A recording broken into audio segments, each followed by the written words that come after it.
On behalf of all of us at the Infosys Science Foundation, very warm wishes to every one of you at the start of this brand new year, and welcome to this evening's program. I am Deepak Padaki. I head strategy at Infosys, and it is my privilege to be your host tonight. Images capture 1,000 words. And so to make this evening even more interesting, we have a team out there that's doing some doodle art to capture everything that happens here this evening. I'm sure some of you saw it on your way in. The number 10 symbolizes the completion of a cycle. It's one of the holiest numbers from the times of the Pythagoreans. It's the first number that needs a new space, or as Professor Manjul would say, the first positive whole number that would need a new space. And today, the Infosys Prize is proud to celebrate 10 glorious years of shining the light on path-breaking research. Let's take a look in this video of the continued persistence of scientists all over the world in pursuit of the truth. Can we have the video, please?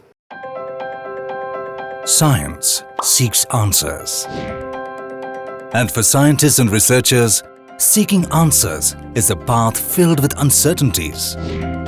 Will that elusive answer come today, tomorrow, or even in this lifetime? No one can predict. They are constantly looking up and scouring the skies, or looking down, peering into a petri dish. Their quest for answers is single-minded, seeking a deeper understanding, or simply for the joy of undertaking experimental exploration of nature. They dedicate years, decades, lifetimes to these pursuits, and sometimes many lifetimes. For centuries, scientists have been trying to understand the nature of time. With each generation, they get tantalizingly close to the answer, standing on the shoulders of those that went before them. The long days, the sleepless nights, the endless waiting, the rejection of ideas, and yet they persist. Because all that matters to a scientist is tracing how a single cell evolved into a complex human being, or finding out why some atoms always bond like good friends, or wondering what it would take to survive on Mars.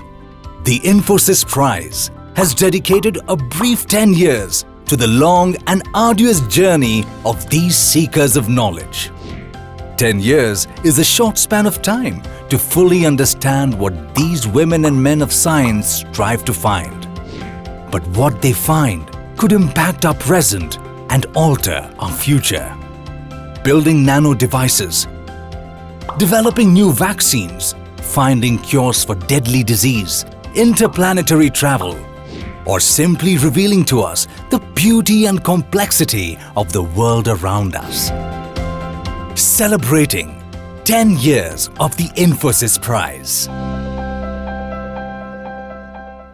And now for his opening address, I invite to the podium the president of the Infosys Science Foundation, Mr. K. Dinesh. Thanks, Deepak. Good evening, ladies and gentlemen. Happy New Year to all of you. A warm welcome to you all. It is my pleasure to welcome this evening our chief guest, Manjul Bhargava, and our very distinguished jury chairs. We are also fortunate and honored to have with us this evening Nobel laureate from 1980, Professor Walter Gilbert. He is a Nobel laureate in chemistry and chair of the Society of Fellows at Harvard. But in addition to that, he is one of the few Nobel laureates who founded a company called Biogen, which has a close to market cap of $70 billion. We are very fortunate to have him here. I also want to welcome all the jurors, the past laureates of the Infosys Prize and Infosys Prize 2018 laureates who are here with their families and colleagues and the media. Last but not the least, to our Young Nutrition Challenge winners too. This is the 10th year of Infosys Prize. We know 10 years is a brief amount of time when compared to the lifetime of some scientists dedicate their pursuit, and the work of scientists who cry eureka may be based on all the work that others before them have laid the foundation for. So it is not easy for me to take you through all 10 years of our journey now, but certainly share few moments from the birth of ISF, Infosys Science Foundation. We had our beginning in a prize for mathematics instituted by Infosys together with National Institute of Advanced Studies, Bengaluru in 2008. Under the guidance of Mr. Murthy, some of us at Infosys came together and instituted the Infosys Science Foundation in 2009 to govern 5 such prizes in the fields of engineering and computer science, life sciences, mathematical sciences, physical sciences, and social sciences, to which we added in 2012 a 6th category, the humanities. Thus began our journey to recognize and reward world-class research and science related to India. Now in our 10th year, we have honored 62 winners in all for their contemporary research. We are proud to note that the recipients, after having won the award, have continued their stellar work and are building an ecosystem around them or building institutions that encourage more work like their own in research, even advising governments on policy. Some have even taken their ideas to market, like a vaccine for a disease or improving diagnostics to provide better treatment, and licensing their work to industries like chemicals and healthcare. They also give public talk across country, thus building a scientific temperament too and influencing the youth to take up research as a career. I just want to quote Dr. Abdul Kalam, our former president. It is when children are 15 or 16 or 17 that they decide whether they want to be a doctor, an engineer, a politician, or go to the Mars or moon. That is the time they start having a dream. And that is the time that you can work on them, you can help them shape their dreams. Taking this cue from him, in 2008, we are proud to have partnered with New York Academy of Sciences, NIAS, to challenge students to use their STEM skills to present solutions to this complex problem of nutrition in India. The young winners of this challenge are probably sitting next to you somewhere in this hall. Keep your energy, enthusiasm, and for your high clap and cheer that you have to give them little later on. At the college level, we sponsor a summer school in physics for undergraduates and graduates to teach them to think for themselves and question extensively, design their own experiments.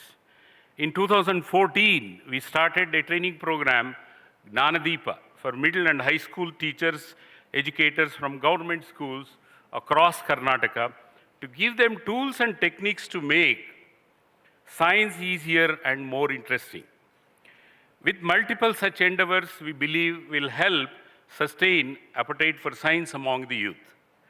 Coming back to the Infosys Prize for which we are all gathered here today, scientists who win awards don't start or continue their work in order to win prizes, but it is important that we recognize their work and its universal value. In the long arc of history, when you look at it, is the scholars and scientists who have left their indelible mark on the society. It is their work that has helped us create a bond with the universe around us. It is that will remain long after we are gone. Just like we hope the Infosys Prize will continue its mission long after its founders. Thank you, and over to you, Deepak, to take us through the next set of exciting programs that you have. Today, we celebrate an absolutely amazing array of research. From fascinating nanoscale biosensors that decipher the chemistry in biology, to correlating everyday habits with climate change, to the chaos that is in quantum theory, to intriguing intracellular motor forces, to the preservation of visual culture in today's society, to connecting poverty with cognitive behavior. Amazing research from our Infosys Prize winners, making it relevant to the world around us in very significant ways. Our first laureate for this evening in the category of Engineering and Computer Science is a professor of Electrical and Communications Engineering at the Indian Institute of Science in Bangalore and chairs its famed Center for Nanoscience. He is an alumnus of Stanford University, of IIT Mumbai, and my college, Sri Jayachamrajendra College of Engineering in Mysore.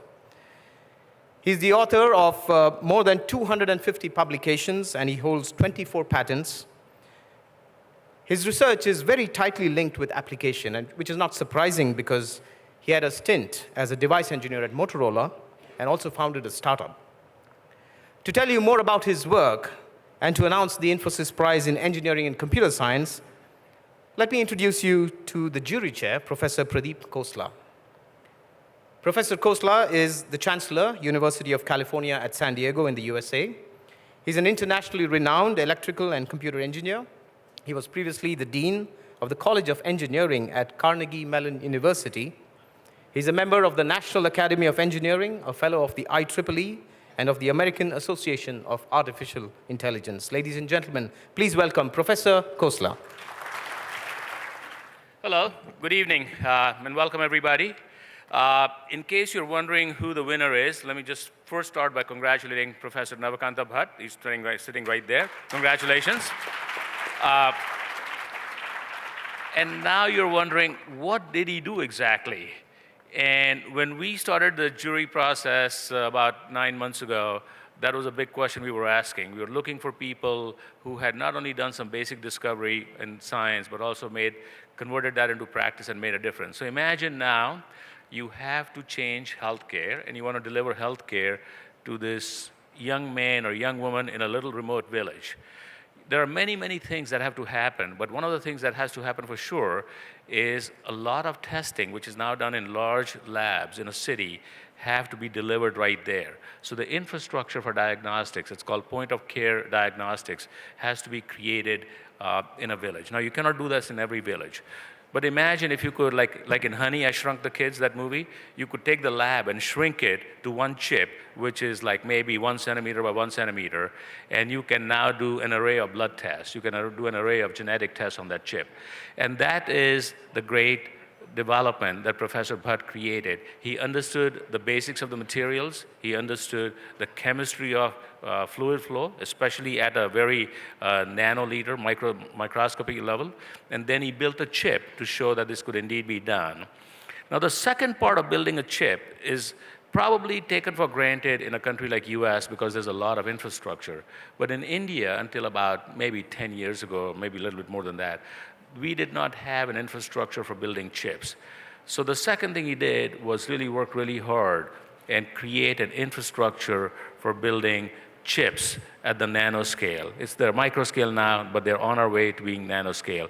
And this technology, this capability in India has many significant impacts, including in defense, including in security, because anything and everything we do, electronics, electronic chips, and software are basically they're constants in our life. So let me tell you in now more formal language the citation that the jury created.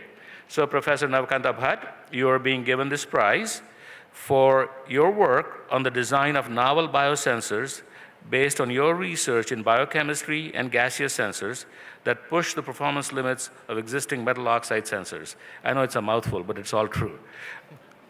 The prize recognizes your efforts to build a state-of-the-art infrastructure for research and talent training in nanoscale systems and for developing technologies for space and national security applications. Congratulations, Navakanta. Welcome. Thank you, Professor Khosla.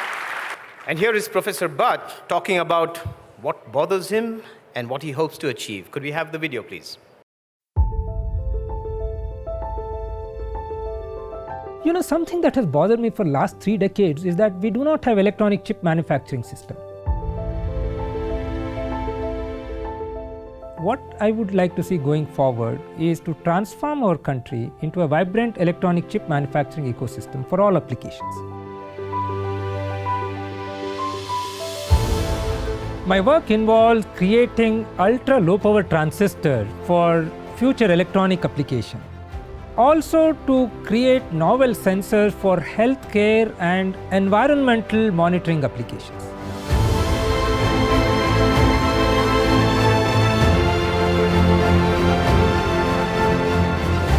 It all began perhaps during my high school days when a simple electronic gadget like transistor radio really created an awe in me. So that sort of created an interest in me to really get into electronics.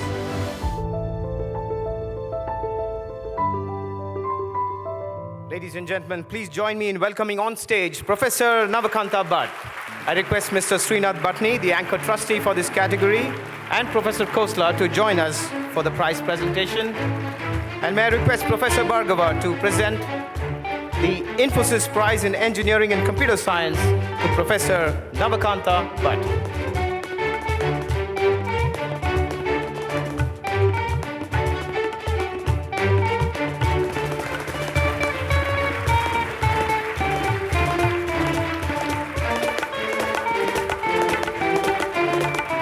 Thank you, everyone. Professor, would you like to say a few words? It's indeed a great honor. I'd like to begin by thanking Infosys Science Foundation for celebrating science at its highest level. And it's also an occasion to remember and thank a lot of people who have been instrumental in helping me get where I am today. I'm afraid I will not be able to name everybody, right? But let me begin by acknowledging Indian Institute of Science, an amazing place that has given me unfettered freedom to pursue research at its highest level.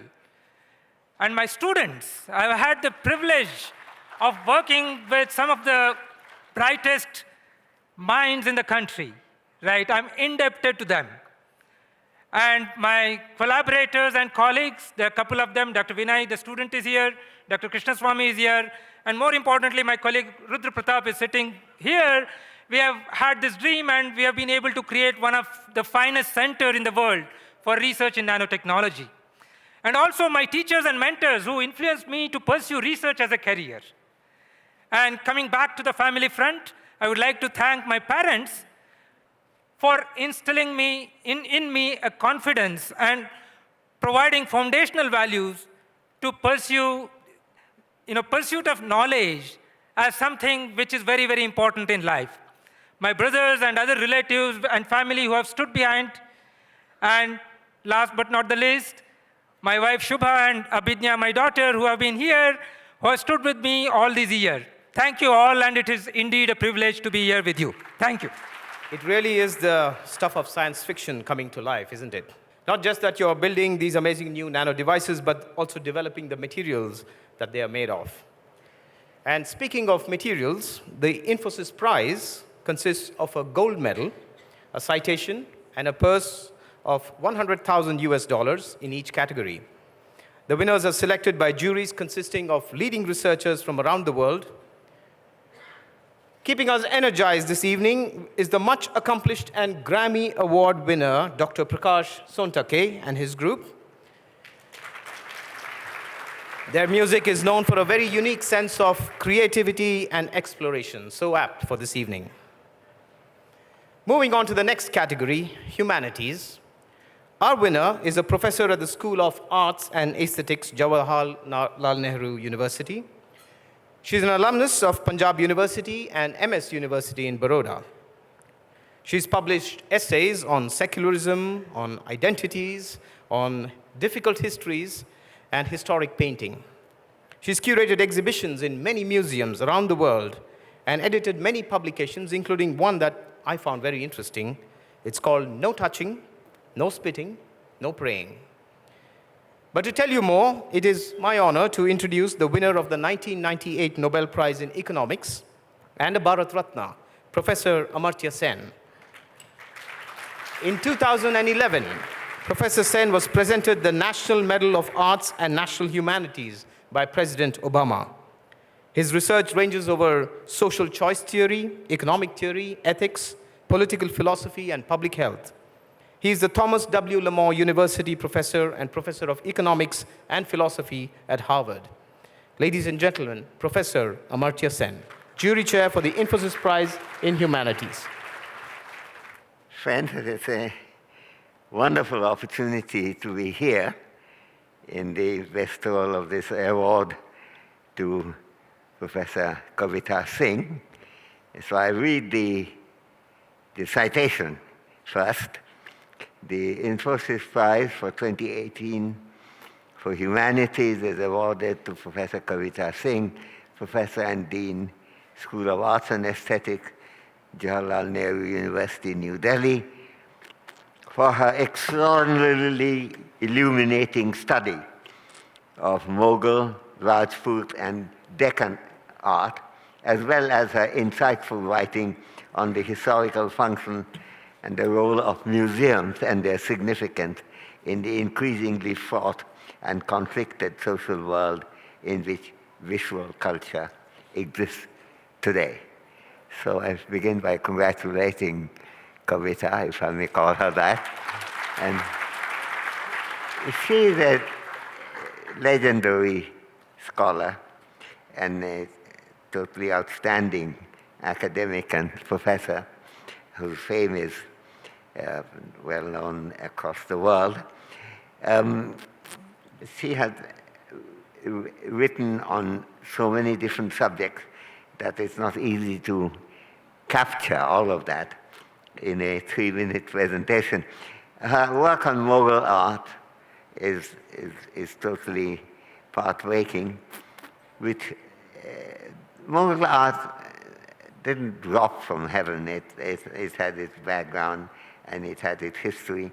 So from her work we can see how it evolved, what role that Persian or European paintings might have added to the local base. Similarly, when she comes to Rajput paintings, the relation between Rajput art generally, a relation between Mughal art and Rajput art, we get a kind of definitive story from her. And then again, she does the same for the Deccani art forms.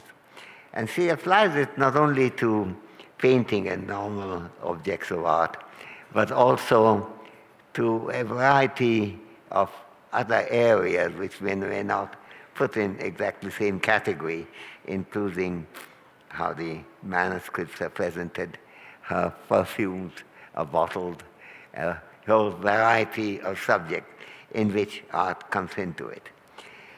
And as the citation mentions, museums is one of the things in which she had made us understand the importance thereof. I may take the opportunity here of noting that sometimes we overlook that some of the major achievements have been done in the world in which popular participation is very strong. For example, the fact that the Chinese have a population which is more museum going than any other population in the world is itself a factor in explaining many of the great things that has happened in the Chinese civilization. Kavita has drawn our attention to problems that we knew about and worried about and wondered about, and she has also drawn our attention to problems that we should worry about and wonder about. And we are deeply grateful, and it's a great privilege for me to be part of the celebratory act of giving Kavita Singh this year's Humanities Award. Thank you. Thank you, Professor Sen. And here is Professor Kavita Singh on her quest to understand art history in this video.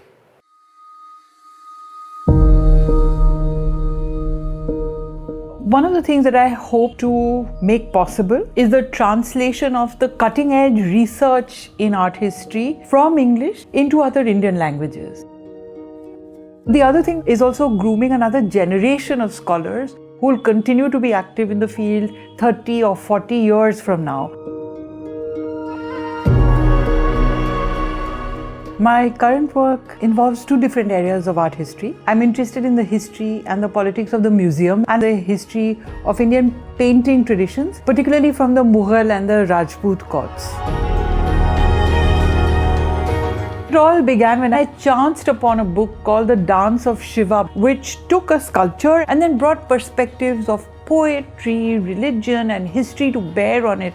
And I asked people, what is this field that this book belongs to? And then someone told me, oh, this is art history. And I said, okay, that's what I'm going to do.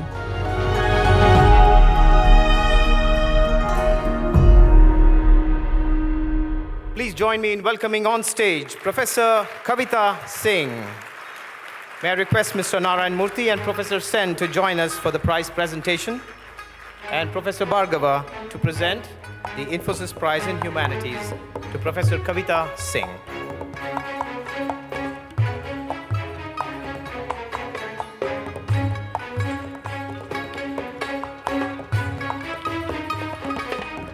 Thank you, Professor Sen.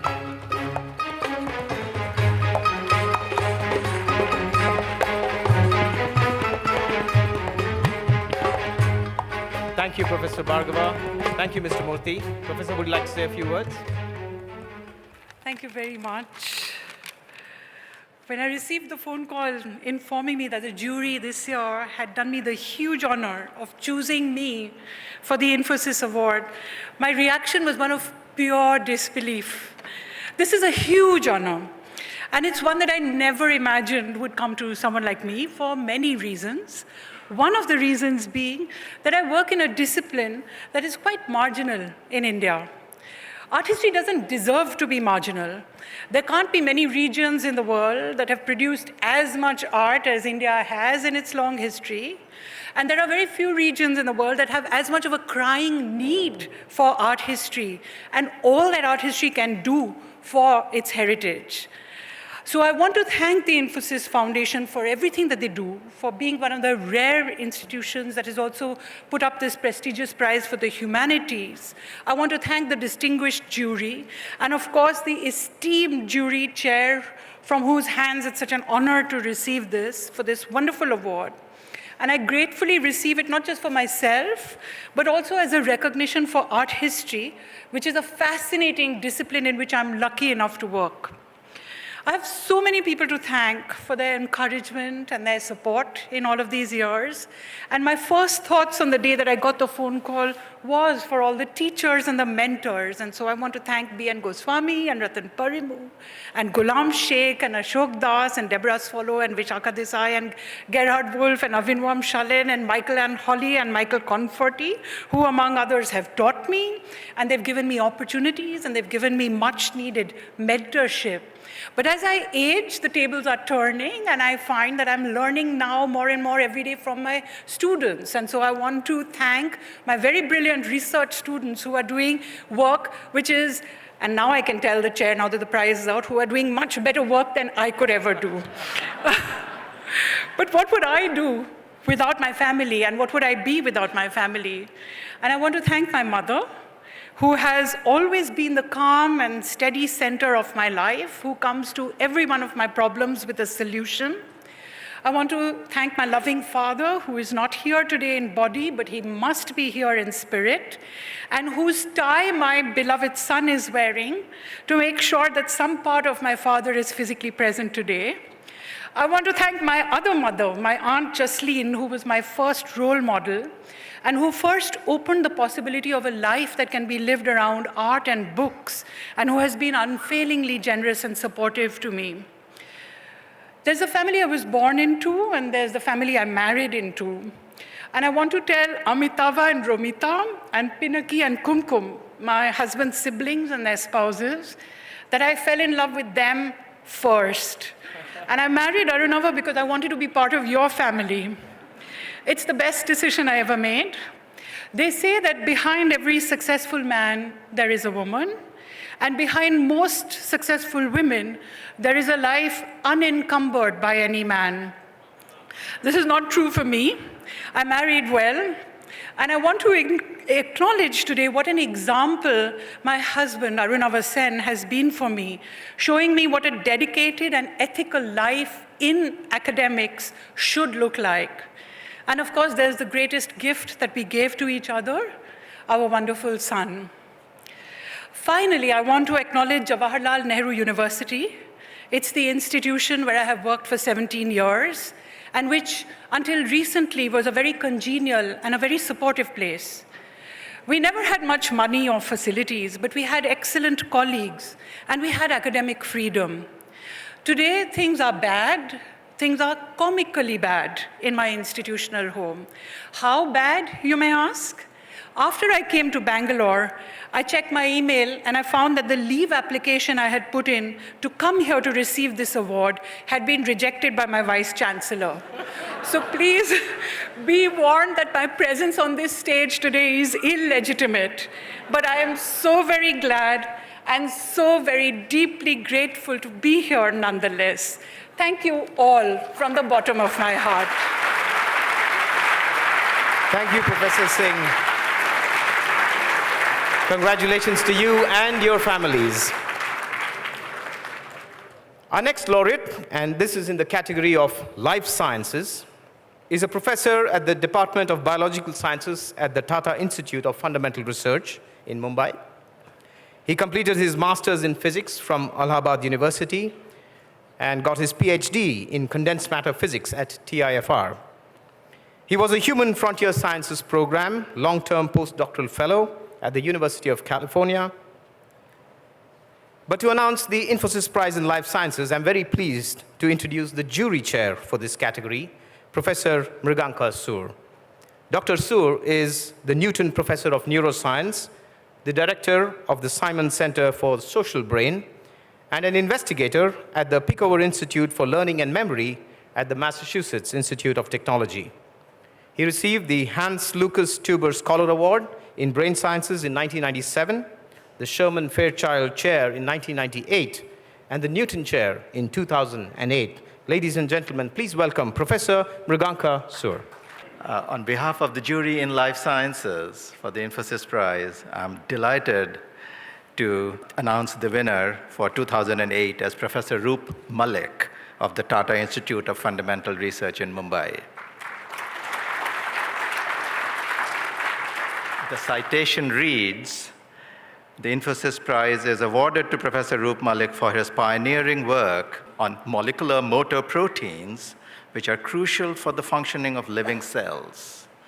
Professor Malik has identified and measured forces needed to transport large particles inside cells and demonstrated their role in fundamental processes, such as targeting pathogens for destruction and moving lipid droplets for fatty acid regulation in the liver. That is a mouthful, and I'll try to explain to you in 2 minutes what is it that Roop has actually done.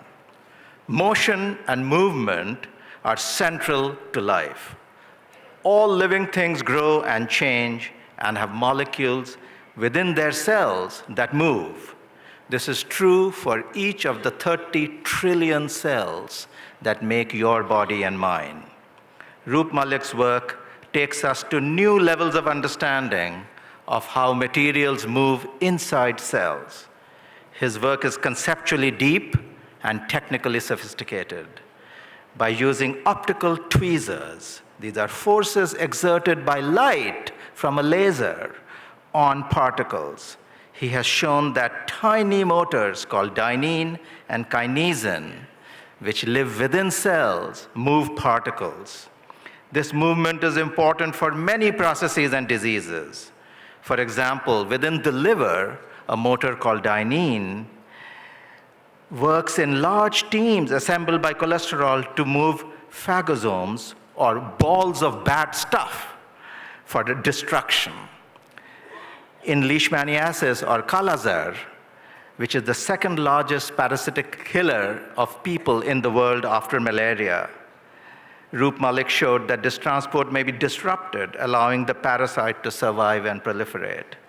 Similarly, fat droplets are moved by kinesin motors within liver cells to be transported across the cell into the bloodstream.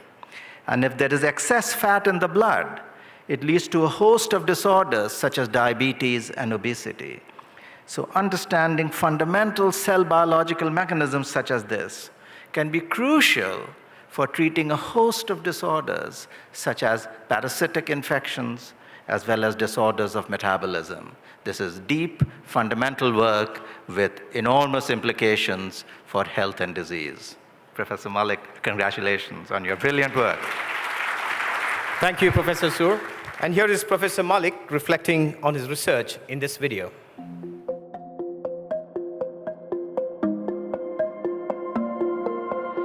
I would like to see myself straddling basic research and research where I am able to help patients with hyperlipidemia, means excess fat, or patients who suffer from bacterial infections.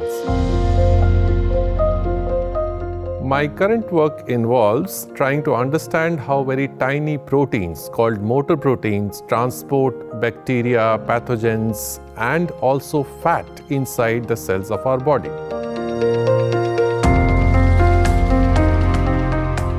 It all began as a random walk. I never wanted to do science the way I'm doing it now, but gradually I realized that I was good at doing experiments and building hypotheses and ideas. That's what got me started, and today I'm the cell biologist that I am. Please welcome on stage Professor Roop Malik. May I request Mr. Shibulal and Professor Sur to join us? May I request Professor Walter Gilbert to join us for this presentation? And may I request Professor Bhargava to present the Infosys Prize in Life Sciences to Professor Roop Malik.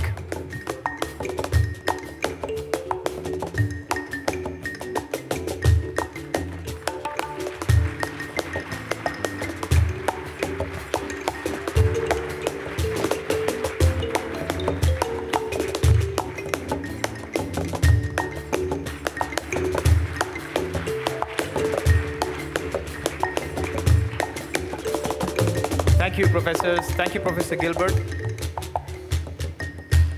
Hello, everybody. I am, of course, delighted to accept the 2018 Infosys Prize in Life Sciences. It is the philosophy behind this prize which, gives me the greatest, it gives me so much happiness to see that the Infosys Foundation recognizes the value of, us academics and wants to contribute to and, give back to the academic community, because if you don't nurture the sapling, where are you going to get the fruits from? I think this is a great thing. I would like to congratulate my co-laureates who are extremely, highly accomplished. And when I saw my name on the board outside along with them, I really felt that now I have reached somewhere. So I would like to also, reach out to my family, my father and my father-in-law who are here, who have always been supportive of whatever I wanted to and really have set me free. Of course, my wife, Shailaja, also my colleague, who is with me in every success and in every failure. I would like to thank my colleagues at the Tata Institute of Fundamental Research, who are part of, most of the things that we do, and we do it together. My thoughts go out to my students who, without them, I would not be standing in front of you here. And I must say that this recognition is theirs first, and then it is mine. I would also like to thank my colleagues who nominated me for this prestigious award, and the members of the jury who thought me fit for this award. Last but not the least, I would like to bring out, I go out a lot into the rural areas in the country, and I see the very bad situation of the primary schools and colleges in our country. And I see how the teachers in the schools, they clean toilets, they make paintings in the classrooms. Nobody ever comes to see those paintings. I remember them at this occasion, and I hope that we can do something for them to encourage them. To end, I am very optimistic about the science particularly experimental sciences in India. And I think that we are going to go places in the next decade or so. And if I'm allowed to say that, I will say, Dil Mange More. Thank you. Thank you, Professor Malik. Isn't this fascinating, seeing the physics in biology and discovering forces that efficiently transport cargo inside our cells to where they're needed? And if you're thinking like me, I wish we could discover forces that can efficiently transport us across the roads of Bangalore. And if traffic is one challenge of modern society, the other is malnutrition.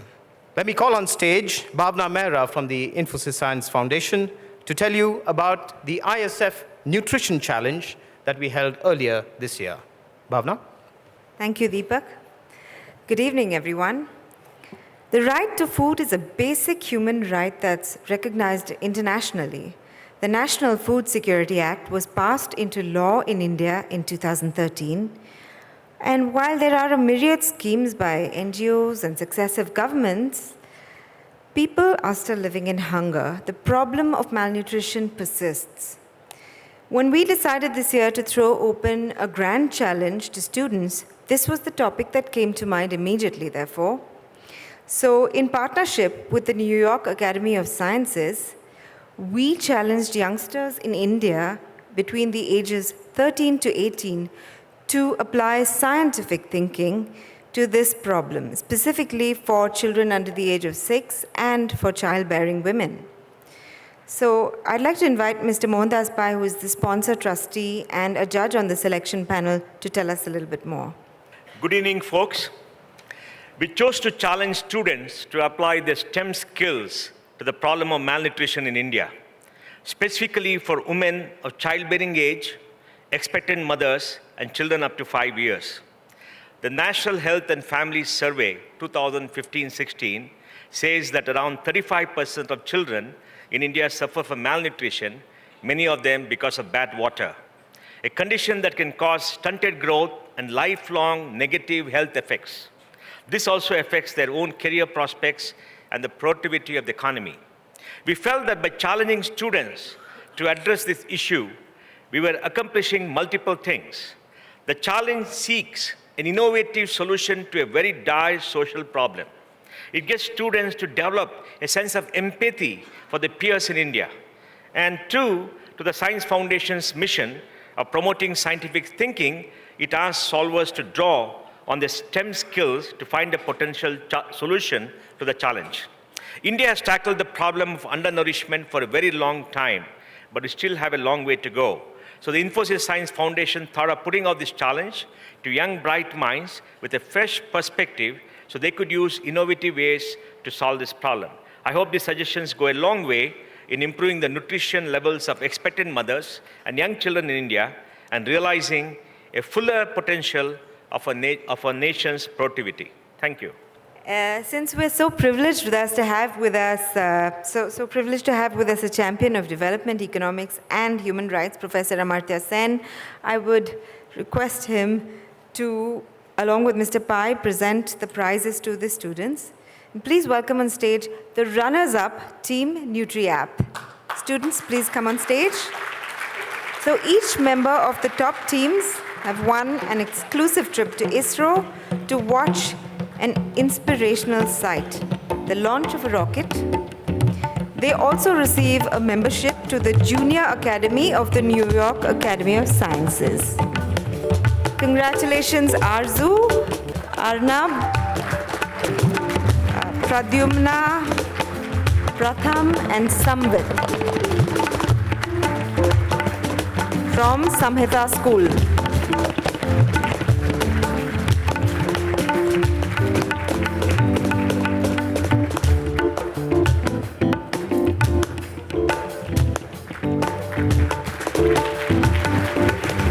Thank you, Mr. Pai, and thank you, Professor Sen.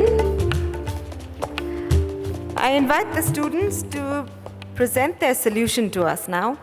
Dignitaries on and off the dais, distinguished guests, ladies and gentlemen, and my fellow students. A very good evening and a happy new year to you all. We are from the team NutriApp, presenting on the nutrition challenge conducted by the Infosys Science Foundation. The vicious cycle of poverty and poor health are responsible for India having the most number of malnourished women and children, despite being one of the fastest growing economies. A World Bank report brings out the alarming statistics. We propose to use the power and reach of technology to make the nutrition delivery system more effective. As can be seen here, we will use technology at the policy level to create a holistic database of beneficiaries, and also use technology at the delivery stage for last mile effectiveness, creating digital footprints along the way for better monitoring and implementation. It was Arnab who was instrumental in putting the team together. He got interested in the competition and made efforts to bring together fellow classmates with complementary skills. During our research, we realized that malnutrition exists in India not because of lack of schemes, but mostly because of poor implementation. Hence, we decided to focus on redesigning the implementation strategies. We chose the mobile phone as our medium of program delivery because of its last mile reach, low cost of reach, and convergence capabilities. The idea of the e-food coupon has been designed to deliver a direct-to-beneficiary leak-proof program. Nutri app will link the Aadhaar PHC databases to create a single source, easily accessible, multi-utility database. Aadhaar will authenticate the target beneficiaries, PHC will overlay the health information of the beneficiaries, and the PDS will help us reach the beneficiaries. The program delivery will be authenticated through an OTP SMS mechanism to link it to the beneficiary's mobile phone. To make the program closed loop, the app will also link the mobile phones of the beneficiaries and the PDS owners. The 3R process. At the registration stage, the centralized data center will auto-match the beneficiary to the nearest PHC and PDC based on the PIN code algorithm. This will weed out all intermediaries.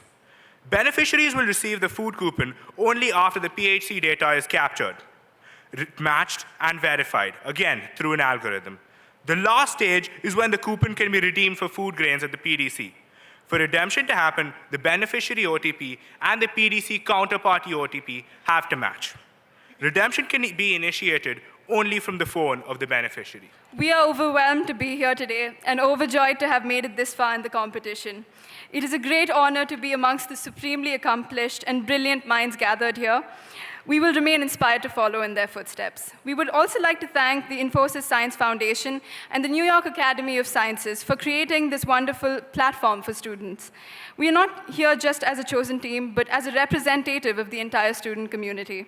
This success is as much theirs as it is ours, a stepping stone to further research and work that will benefit the society at large. We would also like to thank our parents and teachers who are here to support us today. Thank you very much, and good night. We had over 3,000 students express their interest in this contest, and several hundred formed teams and submitted solutions. From among them, our panel of judges chose just 2 top teams. The teams in this virtual challenge were not always face-to-face, and so by default, collaboration was also a skill that the teams had to utilize. The team that captured the imagination of the judges and emerged as winners of this challenge is Team Portable. I welcome you to stage, and Professor Sen and Mr. Pai, I'd request you to do the honors. Congratulations to Keshava and Leela.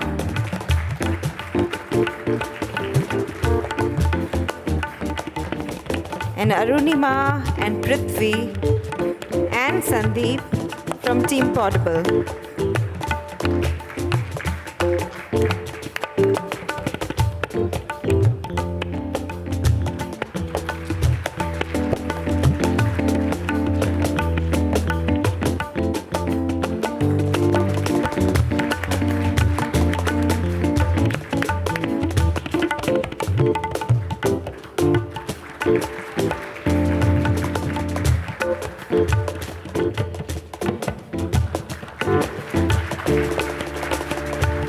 Thank you, Professor Sen, and thank you, Mr. Pai.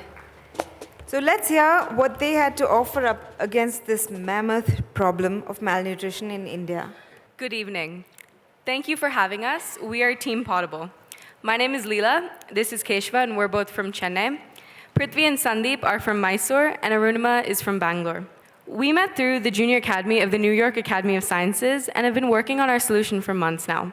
Malnutrition is India's silent emergency. Nearly 50 million children are malnourished, and that number is over 1/3 of the world's malnourished population. We spend over 72,000 crores on this issue per year, but to no big change in that number. There are still 3,000 deaths every day that are caused by malnutrition. This brought us to our research question. Is it possible to improve upon the current method of supplementing nutrients to pregnant women and malnourished children in India? First, we wanted to improve on the current nutrient delivery mechanism. We decided to repurpose an existing product. We took already commercially available produced water-soluble pods and filled it with 1/3 of the daily recommended intake of nutrients. This pod could then be added to meals cooked in Anganwadi centers to fortify their nutritional value, just like one would add an ingredient to the cooking process. Once the pod dissolves, it delivers a payload of nutrients and leaves no trace, be it visually or by taste.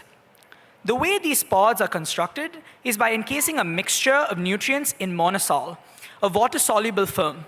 Since it's already commercially available, we can take it to manufacturing immediately. The nutrients we've decided to include are those that pregnant women and children need the most: iron, zinc, omega-2, folate, and calcium. After conceptualizing our research project, the next step was to create and test it, so we created a minimum viable product. We created a pod with just enough features to satisfy rudimentary tests and to provide feedback for future iterations. The pod itself was created using commercially available vitamin jelly. We observed the nutrient delivery mechanism and dissolution by adding it to water heated at 97 degrees, and later confirmed the presence of iron, zinc, and omega through basic nutrient tests. Although our MVP did not incorporate all the features that we hoped it would, we were successful in creating a proof of concept. So we wanted to know whether our awareness project was an actual requirement for our success. So we surveyed over 150 people in the surrounding areas of Mysore. These people included 10-year-olds all the way to 70-year-olds, and we realized that all of this was under a different socioeconomic demographic. Our results show that over 63% of people didn't even know that an Anganwadi center existed, and 43% were unaware of the periodic government health checkups. We realized the fundamental problem was lying within the implementation of the intervention. So we have 3 main ways to tackle this. The first being using existing nutrient pods. The second, the use of a data-driven approach by promoting existing programs through the 2020 census. And the final being using a cloud-based SMS platform to inform of existing programs within geotagged locations. We realized that a lot of this is, in the end of the day, the monitoring of the process. So we wanted to next monitor children who come to the Anganwadi centers regularly. We plan to use weight, height, and activity of children as measures to understand their progress. This review will be done periodically and made sure that children are getting the required supplements over time. There are 1.4 million Anganwadi centers across India, but there are issues with resource allocation across them. To combat this, we created a ranking algorithm that takes 3 different data points into account: water quality index, malnourishment statistics, and infant mortality rate. It then assigns an index and ranks them accordingly. Using this index, we would be able to allocate resources proportionally to need. Our final conclusion was that nutrient pods are very inexpensive but super impactful.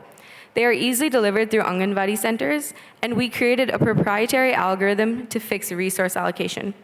Overall, our solution covers all necessary scientific, social, and societal impacts of malnutrition. On behalf of the team, I'd like to thank the Infosys Science Foundation and the New York Academy of Sciences for this opportunity. We're all incredibly humbled to be in the same room as so many great minds in their field, and we'd also like to take a second to thank our family and our teachers who have brought us this far. Thank you all for listening. Thank you so much. I think these students are definitely researchers in the making. And over to you, Deepak. Albert Einstein once said, "As far as the laws of mathematics refer to reality, they are not certain. And as far as they are certain, they do not refer to reality." And this is probably what intrigued this year's winner for the Infosys Prize in Mathematics. She completed her PhD at the University of Paris in 2000. She was a full professor at the University of Paris South and a visiting professor at the University of California in Berkeley and the Princeton Institute for Advanced Study. She is currently a member of the Institute of Advanced Mathematical Research, IRMA, at the University of Strasbourg.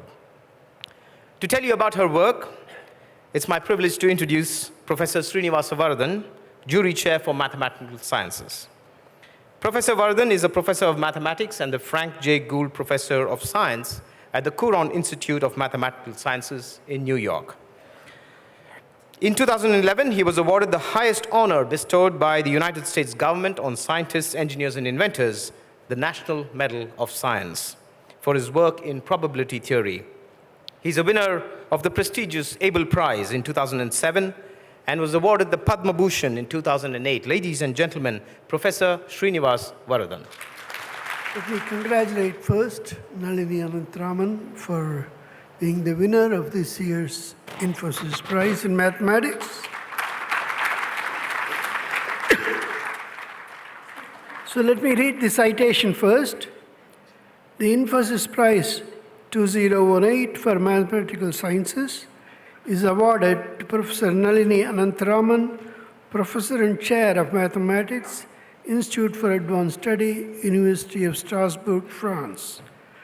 It's for her work related to quantum chaos, specifically for the effective use of entropy in the study of semi-classical limits of eigenstates in quantum analogues of chaotic dynamical systems, and for her work on the delocalization of eigenfunctions on large regular graphs.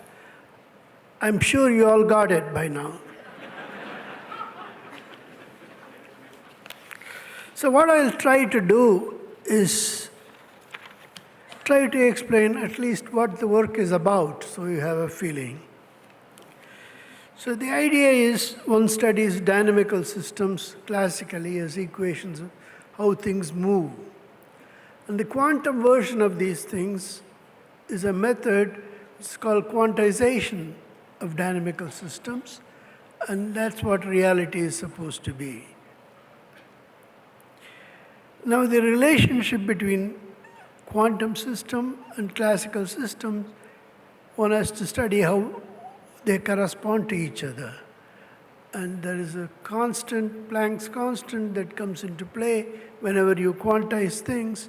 And as it's very small, and that means the quantum system somehow tracks very closely the classical system. So the simplest example of this is the dynamical system is a billiard ball, the game of billiards. Now, in the Indian context, you can think of it as the carom board. Basically, it's the same thing. Now, a carom board, of course, is a square, but it doesn't have to be a square. It could be oblong, rectangular. And the short ends don't have to be straight lines. They could be semicircle. We are right next to the race course, so you can think of the race course as being a model for this. And it's a very strange carom board. It has no pockets, and there are no other coins except the striker. And the striker is very small, so small you can think of it as a point. And the carom board is so nicely powdered that when you strike it, it doesn't slow down. It goes on and on forever, reflecting from every side perfectly. And that's the ideal example of a dynamical system. Now, the long-term behavior is interesting in many ways. If you sort of put a striker at a point and hit it straight at the long side, it just bounce back and forth and retraces the same path again and again. So it has periodic motion. Sometimes it could sort of bounce around a few times and then come back to the original position. That's still periodic. On the other hand, there are other paths where if you hit it at some awkward angle, it never comes back to the same point. It just acts crazy all over the place. And that's a little bit like chaos. Now, one of the things that one is interested in is what is the long-term average motion. So if you want to calculate some averages of how this trajectory moves, then you can do one of two things. If the initial position is random in some sense, then after some time it's still random, but what the random position is after some time depends on the motion. And if you average it over the entire motion in a periodic case, then that doesn't change in time, because once you average over a circle, if you move it a little bit, it's still the average over the same circle. So these are called invariant distributions or stationary distributions for the dynamical motion. And there are all kinds of them. There's one which is the volume of the domain of the carom board. That's one possibility. And if you have a closed orbit, just the uniform distribution over the orbit is another one. And so there are all kinds of invariant measures for a dynamical system. Similarly, for a quantum system, there are all kinds of invariant measures that come from some invariant eigenfunctions called eigenfunctions of the system. And the issue is, how are these two related? And studying this relationship is what quantum chaos is. And it's a difficult concept to understand, but I hope you have at least some idea. And the work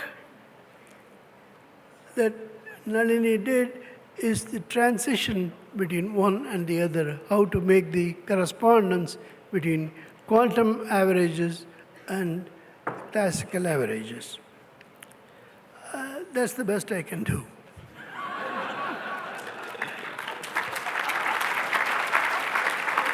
Now, I would like to thank other members of the jury who are helpful. Raghunathan from IIT Mumbai, Professor Kare from UCLA, Jennifer Chase from Microsoft, and Claire Rosen from Collège de France, and Gopal Prasad from University of Michigan. Thank you very much. Thank you, Professor Varadan. And here is a video of Professor Anantharaman describing the journey that she's on. Can we have the video, please?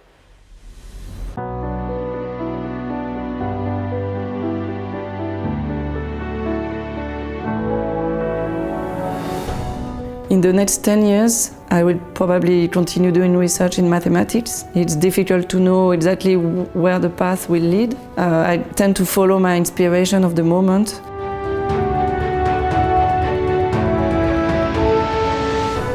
My work involves understanding the mathematical equations that describe the propagation of waves and the disordered behaviors that can arise. I try to understand how this depends on the geometry. Right now, I'm focusing my attention on propagation of waves in networks and graphs.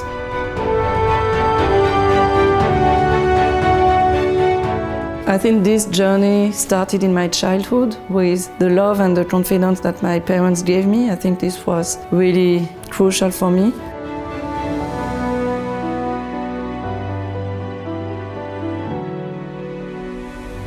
Please join me in welcoming on stage Professor Nalini Anantharaman.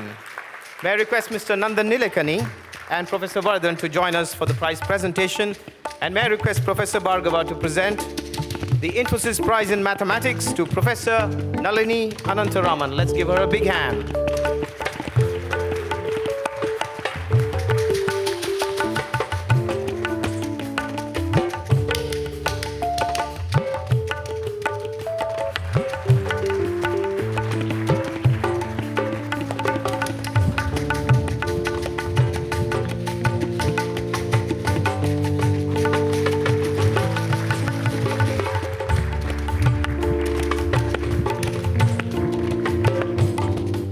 Thank you, Professor Bhargava. Thank you, Professor Varadan and Mr. Nilekani. It's difficult to find words. This is a very beautiful ceremony in a very beautiful place. And it is a lot of emotion to hear my work being praised by Professor Varadan, whose work I heard so much about during my studies in France, and also to receive the award from the hands of Manjul. I take this prize as an encouragement to continue my work in the same spirit as before. I'm very thankful to the prize committee. I think it is great that the Infosys Science Foundation supports in this way fundamental and applied research in humanities, sciences, and mathematics. It is great for Indian science. I would also like to thank my institution in France, so currently the University of Strasbourg and Institut Universitaire de France, previously University of Orsay and the CNRS. I cannot receive this award without a thought for my collaborators, and this includes in particular my students. They are the ones who shared the ideas, who shared the moments of joy and discovery, but who also shared the moments of doubts that inevitably arise. And finally, none of this would have been possible without the very strong support I received from my teachers. I must say I received very strong support from my teachers right from preschool. And finally, of course, I would like to thank my parents for their love and my husband for his presence at my side for 10 years now, and also my children. Thank you very much. Thank you, Professor. Congratulations. And thank you, Professor Vardhan, for trying to explain to us about eigenstates and quantum analogs and entropy. And for those who did not get that, remember also what Einstein said: do not worry about your difficulties in mathematics. I can assure you mine are far greater.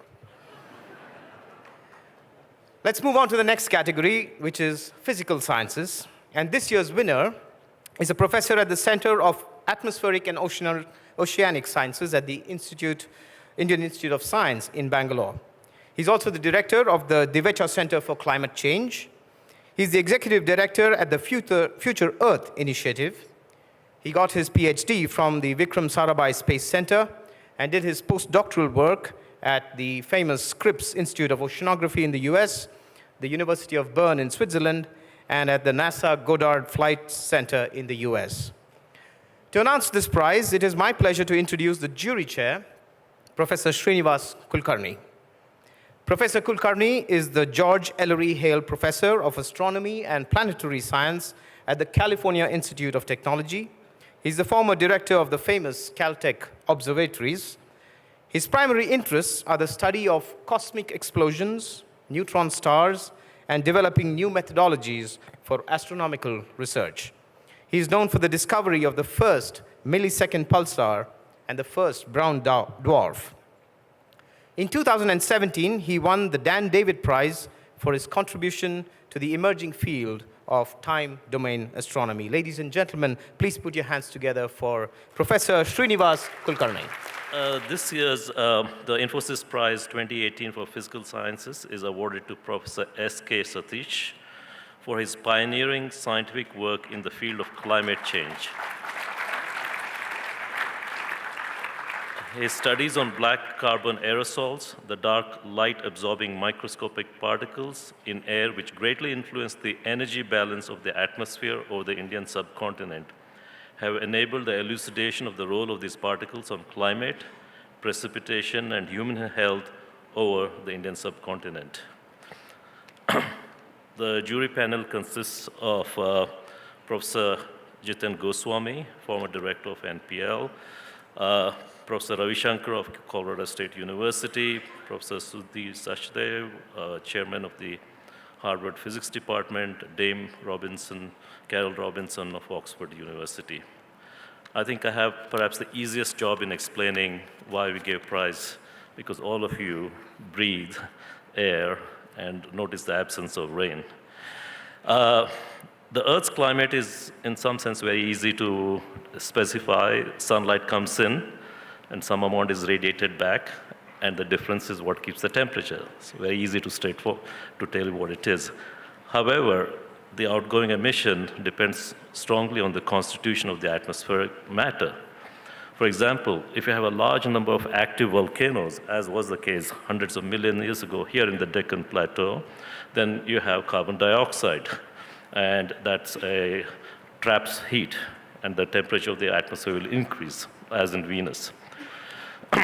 If you have an impact by a small asteroid, or you could have dust particles, and in fact, the thermal balance can go the other way. The Earth can, in fact, the atmosphere can cool down. All this happened in the past, and for the last hundreds of thousands of years, it's been very stable. Unfortunately, over the past several decades, human activity is on such a scale now that it is making a noticeable difference to our climate. Carbon dioxide from fossil burning and methane from animals has resulted in gradual warming of the Earth. Any resident of Bangalore will tell you Bangalore is warmer now than 50 years ago. This is a fact. Professor Satish's work is concerned about the impact due to aerosols. By aerosols, in this field, one means small particles which could be particulate matter or even small drops. And aerosols are a natural phenomena. In fact, they're very important. Aerosols precipitate water, which eventually leads to rain. However, due to human activity, we are now introducing new types of aerosols, and the specific types do matter. The aerosols that are introduced by human activity or developing countries is mainly sulfate, sulfuric acid. It has a different effect. But on developed countries. But in developing countries, particularly in the Indian subcontinent, the aerosols are very different and have a tremendous impact on the thermal balance. They're made of carbon. They mainly arise from diesel burning, coal burning, dung burning. And these can affect the thermal property of the atmosphere in rather drastic ways. Professor Satish pioneered the study of aerosols of the Indian subcontinent by actually making measurements using high-altitude balloons, aircraft equipped with instrumentation. So what he found was that over the Indian subcontinent, there's the aerosol layer, which let's call it a soot, is typically at an altitude of 3 to 4 kilometers.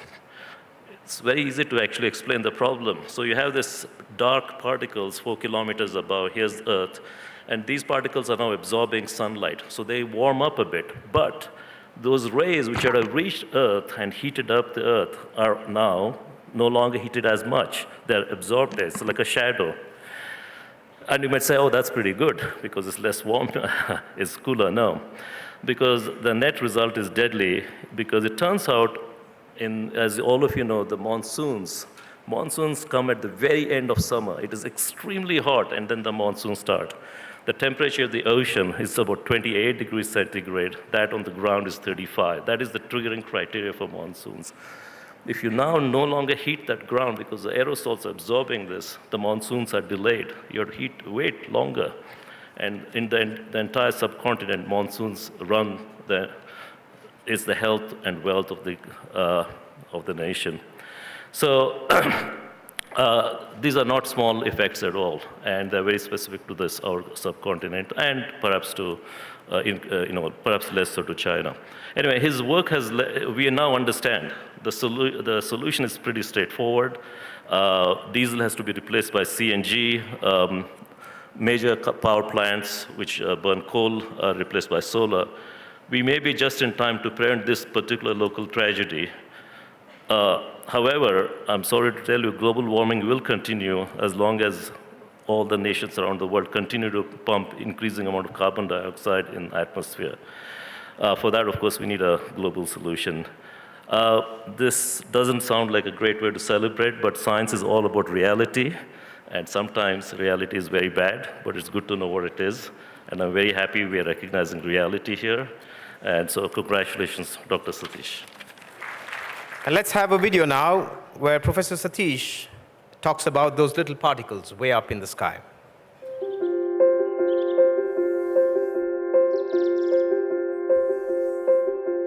I wish to study aerosols at high atmospheric levels. One reason is because of aircraft emissions. Aerosol can reach stratospheric altitudes and affect stratospheric ozone layer.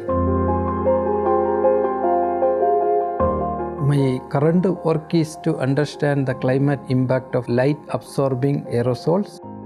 In addition to climate, these microscopic particles also have a significant impact on human health and agriculture.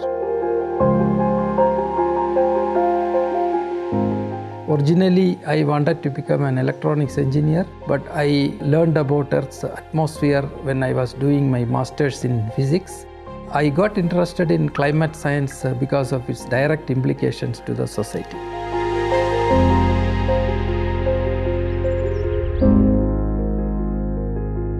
Please join me in welcoming on stage Professor S.K. Satish. May I request Mr. Gopal Krishnan and Professor Kulkarni to join the presentation. May I request Professor Bhargava to present the Infosys Prize in Physical Sciences to Professor S.K. Satish.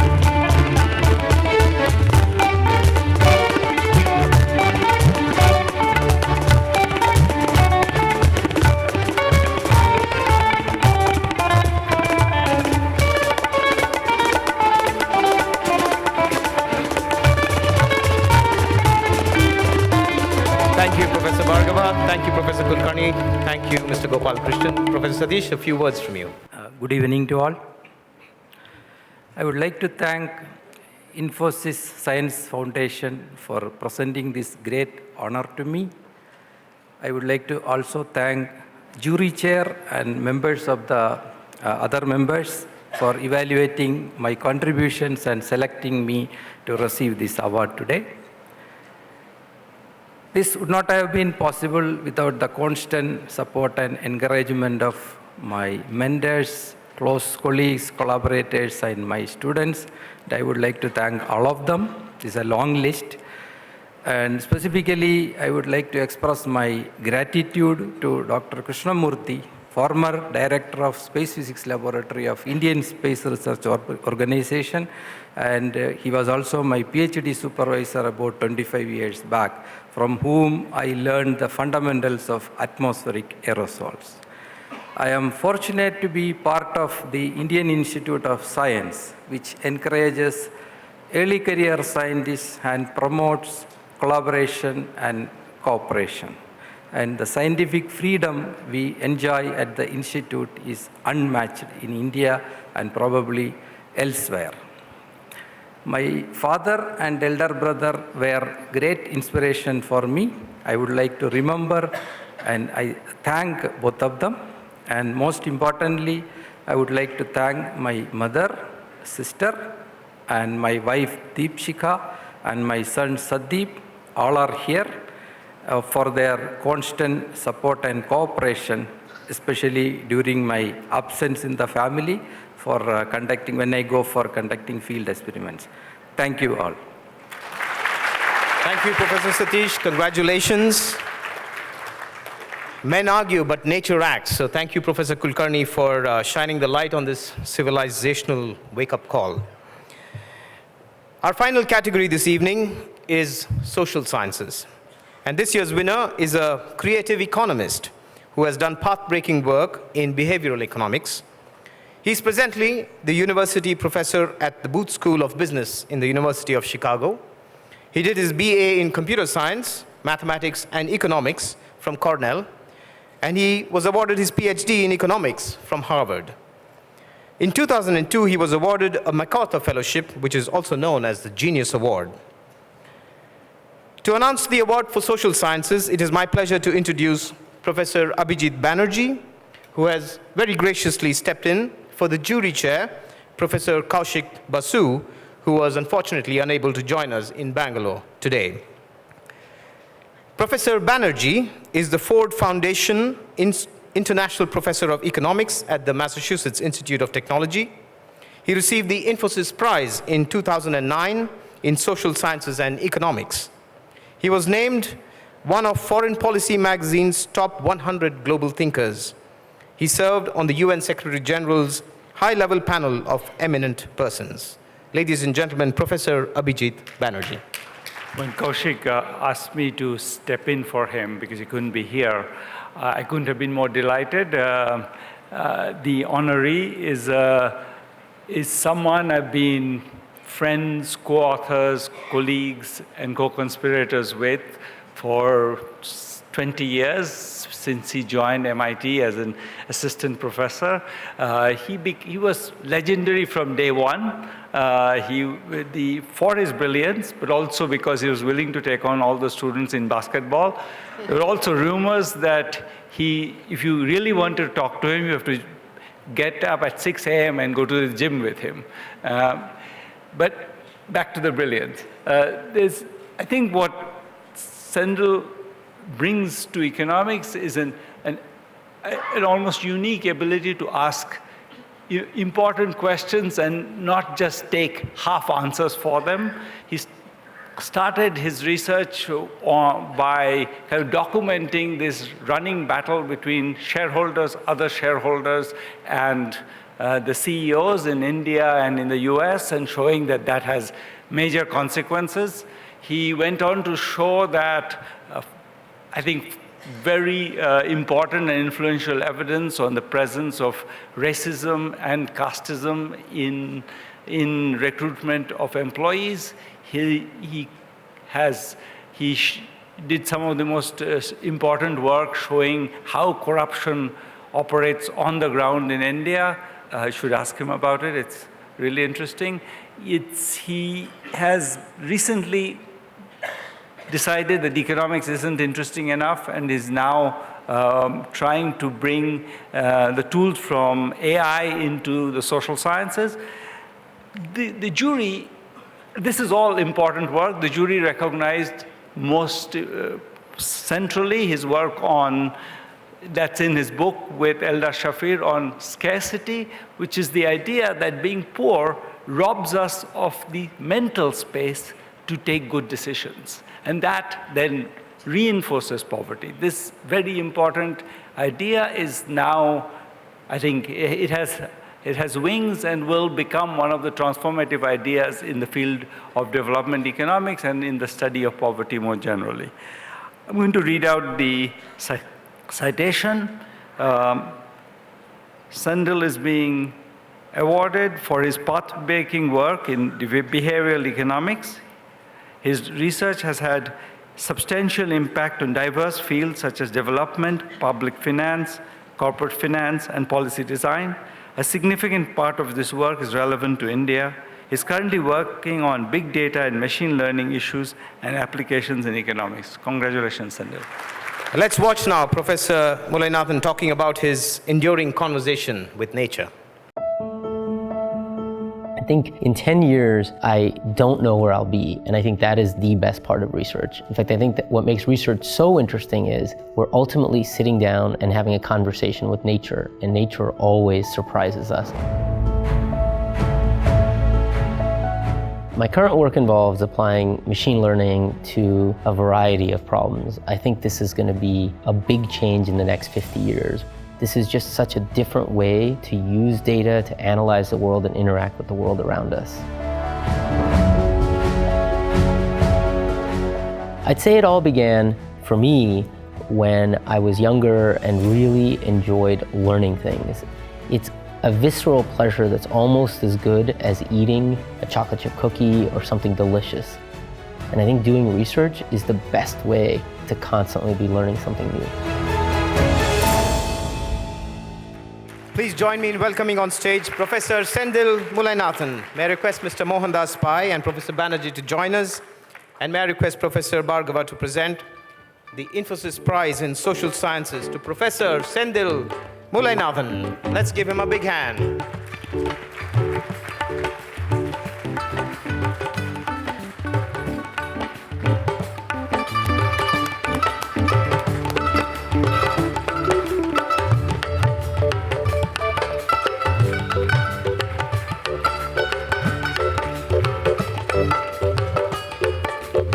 Thank you, Professor Bhargava. Thank you, Professor Banerjee and Mr. Pai. Professor Sendel, a few words from you. This is a terrific honor. I obviously have a lot of people to thank and only about 20 minutes. So let me, I think I read that right. I'll focus my thanks on one group of people. To do this, I'm going to tell a story. When I landed here and I was at immigration, the guy next to me was having a very interesting conversation. The immigration had asked him, "What do you do for a living?" And he said, "Life coach." Now you can imagine, to the immigration officer, this made no sense. So I got to listen for about 2 minutes, this fellow trying to explain what a life coach is. And as I was sort of enjoying it a little bit, it struck me, I shouldn't enjoy this too much. I kind of have this problem. When people ask you what you do, you can kind of say professor, but that's not quite right. You can say researcher, but they're not quite sure what on earth you do for a living. Now, as I was thinking about this, I was thinking, it's kind of hard for me, but imagine how hard it must be for my parents. Now, I don't know what they tell their friends. I suspect it has something to do with claiming I'm a doctor, since that's what a PhD is, but kind of leaving out the fact that it's not that kind of doctor. But I can tell you what my parents told me. When I was very young, I actually lived in this city. I was about 3 or 4. My dad was an aerospace engineer, and he would take us out on his motorcycle to the edge of the airport, because even though he was involved in the building of planes, he hadn't been on one. So he would sit at the edge of the airport watching these massive things of beauty fly over us. And that's what my parents told me. They told me to dream. And I think that's at the essence of being a researcher. It's to dream. And I know the goal of the Infosys Prize is to encourage people, young kids in India, to go do research. I can't imagine a more noble goal. But if that's what they wanted, I don't think they should have given me the award. I think they should have given it to my parents, because I think more parents like mine would result in a lot more amazing researchers. Thank you. Thank you, Professor. You know, human decision making is seldom based purely on data and facts, and it is very heavily influenced by our emotions, our memory, and our instincts. And what is interesting about our chief guest for this evening is that he delves deep into the rhythms and the instincts to further his own mathematical theories. Here's a video about him. Can we roll this video, please?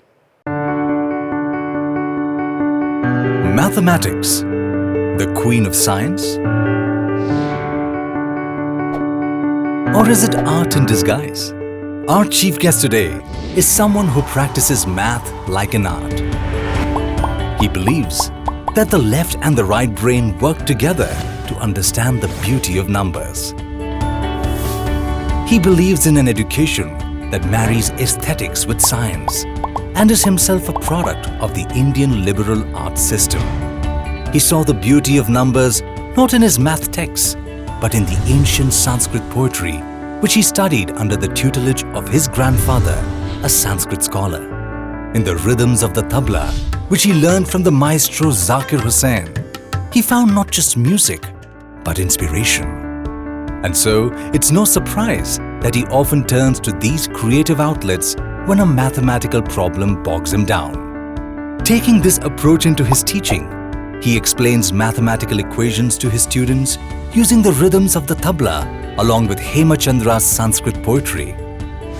His creative genius has spilled onto yet another canvas. He's one of the producers of the British biopic, The Man Who Knew Infinity, a film about the Indian mathematical genius Srinivasa Ramanujam. Our chief guest today is recognized worldwide as one of the leading experts in number theory.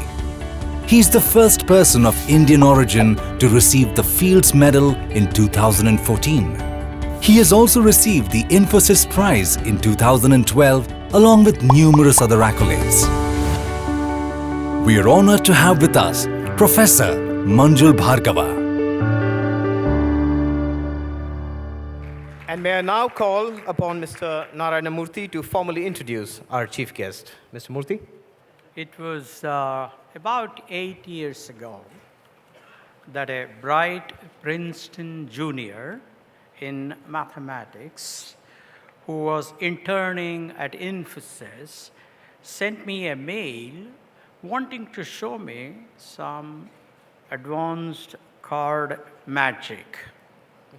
I invited her to have lunch with me, and the lunch was indeed much fun. She was utterly excited about the tricks she showed me. When I asked her where she learned it, she told me with much pride that she learned them in her mathematics class at Princeton, taught by a brilliant professor of Indian origin. Interestingly, the same evening, I got an excited call from my son, who was then doing his postdoctoral work in computer science at MIT, that he met a person who became a full professor with tenure at the age of 28, within 18 months of completing his PhD. Not just that, he went on to add that this interesting person could speak eloquently about the mathematics of tabla and recite ancient Sanskrit poetry with error-correcting codes and mechanisms. As luck would have it for me, Professor Srinivasa Varadan chose him as the Infosys Prize winner a few months later in 2012, and we all got to meet him. Professor Manjul Bhargava's PhD thesis, under the legendary Andrew Wiles, of course, of the Fermat's lost theorem fame, simplified a 200-year-old number theory law on higher compositions by Carl Friedrich Gauss with the help of the work of Brahmagupta, an Indian mathematician of the 6th century AD, and as well as with the theory behind the popular Rubik's Cube. Professor Manjul Bhargava is the R. Brandon Fradd Professor of Mathematics at Princeton University and the first distinguished chair for the public dissemination of mathematics at the National Museum of Mathematics in New York City. He also holds adjunct positions at TFR and IIT Bombay. Professor Bhargava has received numerous awards and honors for his research work, including the Shastra Ramanujan Prize, the Packard Fellowship, the Clay Research Award, the AMS Cole Prize, the Fermat Prize, and of course the Infosys Prize. He has been elected to the US National Academy of Sciences and to all the 3 science academies in India. He has received several honorary doctorates from around the world. He received the Fields Medal, the highest honor in mathematics, in 2014. He is the first person of Indian origin to receive this honor. He received Padma Bhushan from the President of India in 2015 and the Rajasthan Ratna, the highest civilian honor, from the Governor of Rajasthan in 2016. While his thoughts are indeed profound and inexpressibly deep, he is totally comfortable with hoi polloi like me discussing how to make jolada roti or bisibele huliyanna. Just as Kurt Gödel's work on undecidable propositions of Principia Mathematica and related systems enthused Alonzo Church as well as Alan Turing to lay the theoretical foundations for the computer industry, I hope Manjul's current and future work on number theory will create huge opportunities for a large number of Indian youngsters to add value to Indian global market. Ladies and gentlemen, I have immense pleasure in presenting Professor Manjul Bhargava to you. Well, thank you very much. First of all, thank you so much to Sri Murthy-ji for that embarrassing introduction. Very kind. Thank you so much. It's also a really great honor to be here at this Infosys Prize presentation ceremony. Again, 6 years after I was first here for it. It's a really great honor. I want to begin by congratulating today's incredible prize winners. And of course, thanking and saluting the Infosys Science Foundation for the incredible work that it's doing in encouraging and inspiring and enabling these amazing researchers to do and to continue to do incredible research. What's even more amazing about what the Infosys Science Foundation is doing, of course, is enabling young people around the country to learn about some of the best research that's happening in India and globally, in the hopes that it may inspire them one day to enter and pursue their own research. And so, on behalf of all researchers and scientists around the world, I just want to thank and salute the Infosys Science Foundation for this incredible work that it's doing. Thank you so much.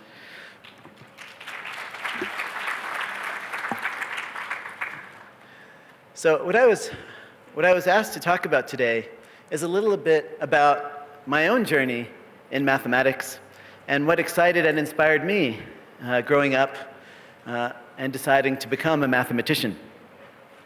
And in one word, the answer to that is patterns, the beautiful patterns that we see in the world around us, in numbers, and in nature. And so I thought today I'd maybe share a few tidbits, a few examples of such patterns that inspired me to go into mathematics and that really excited me in wanting to become a mathematician. So to me, mathematics really is the study, the search for patterns. And also, of course, for the explanations as to why those patterns exist. So we want to understand what patterns are there, but we want to understand why they're there. And that's what really the goal of mathematicians is. And of course, once one has those explanations, they can often be used beyond the context in which they were discovered to help propel humanity forward. So examples, for example, there are patterns in the motion of planets, and those patterns led humanity to the discovery and the theory of gravitation, which allows us now to launch our own satellites. Nowadays, it's very important to understand patterns in genomes, which can help in curing disease. And overall, the whole area of data analysis, big data, is about the understanding, the search for patterns so that we can solve humanity's important problems. And so this is what mathematics has always been about, but it's becoming more and more important than ever before, to understand and explain the patterns around us. Now, the area that I work in personally is number theory. And for number theorists, we're interested in patterns of a specific kind, namely patterns in the universe of whole numbers. So for number theorists, our entire universe that we truly care about is the universe of whole numbers. And what are whole numbers? Whole numbers are just the numbers that we use to count every day, 1, 2, 3, 4. And as Brahmagupta told us, we should also include 0 and -1 and -2 and so on. These are the whole numbers.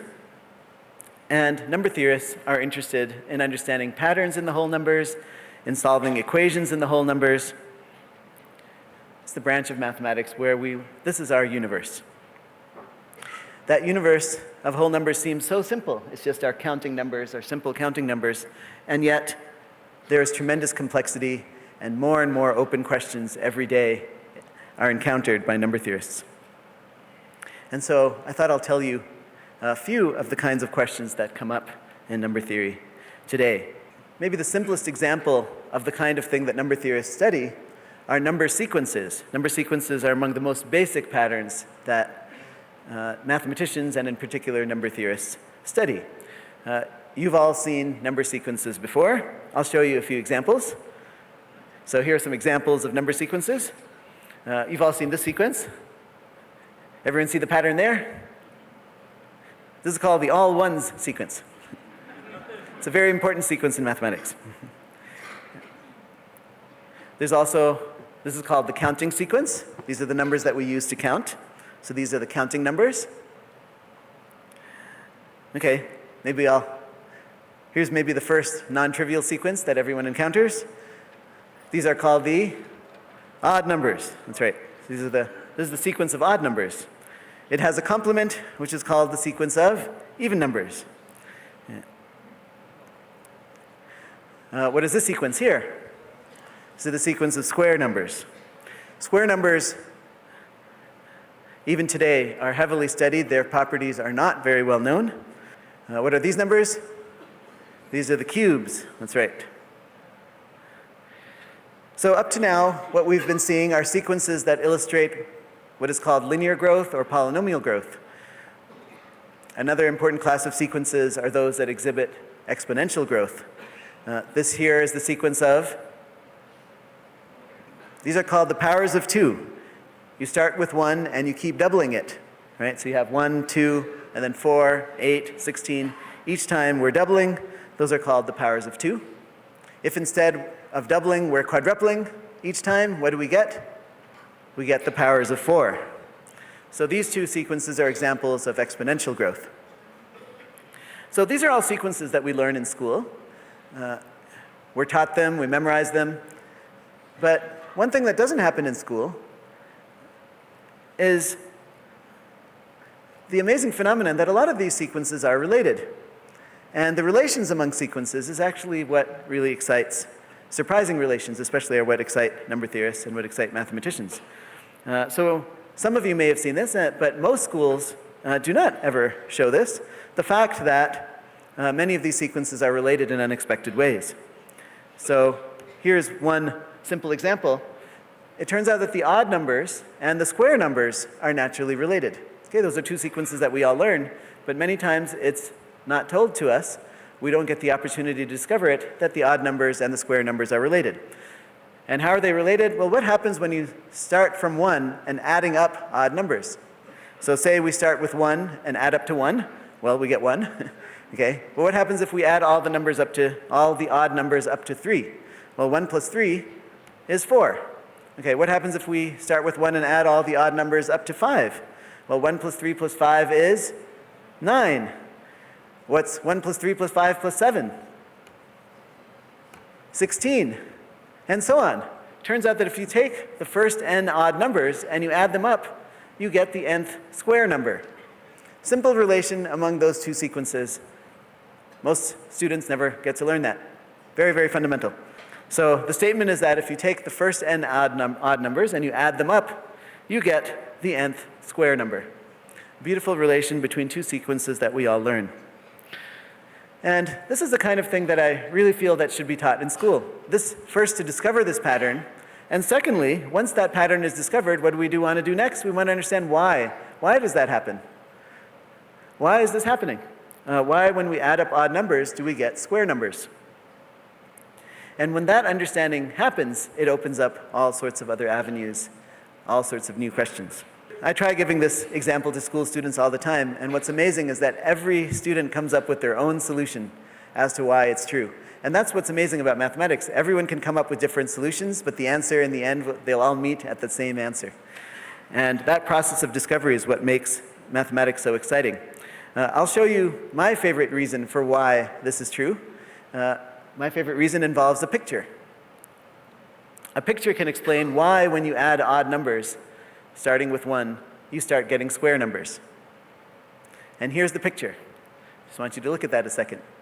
So there you see a 6 by 6 grid of dots.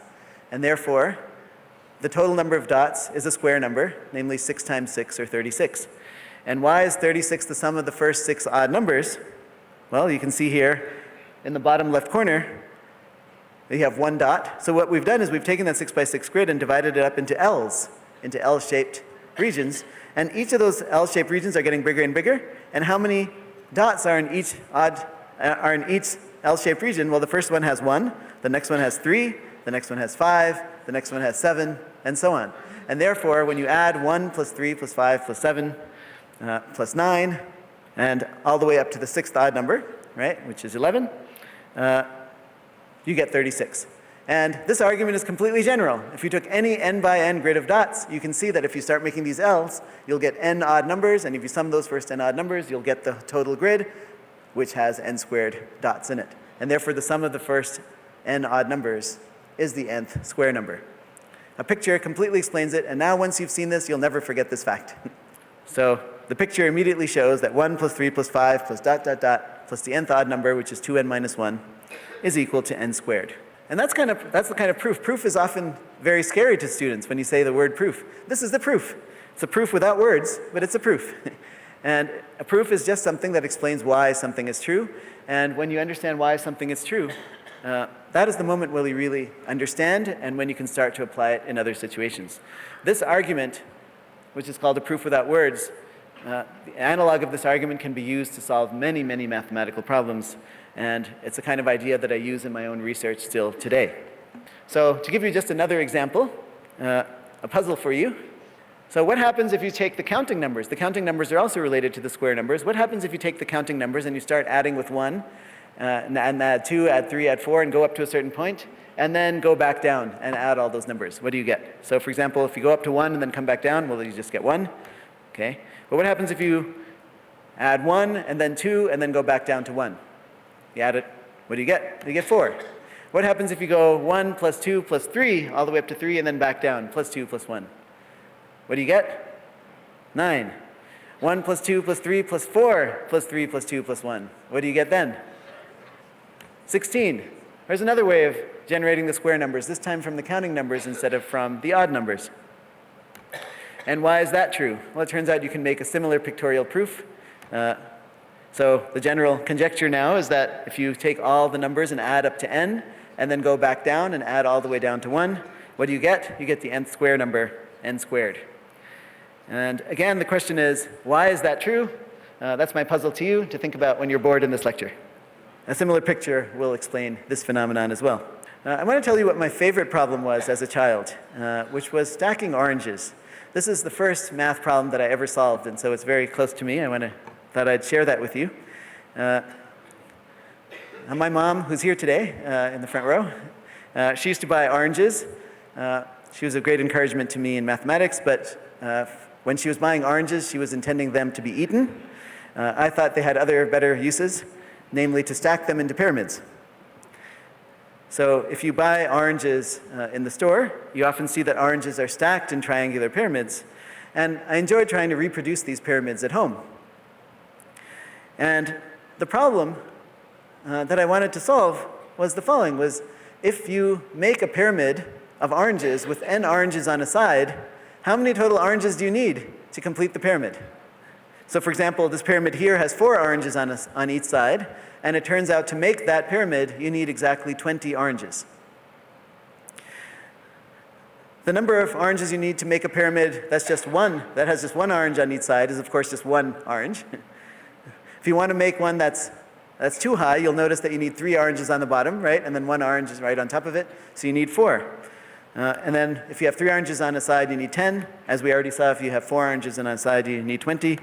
And the sequence continues. I used to ask my mom to get more and more oranges so I could get up to 120. She was not so happy about that. So I made this sequence. And I wanted to know, what is the formula for the nth term? In other words, how many oranges do you need if there are n oranges on each side? What is the formula for the nth term? And as I said, this is something that I thought about for weeks. And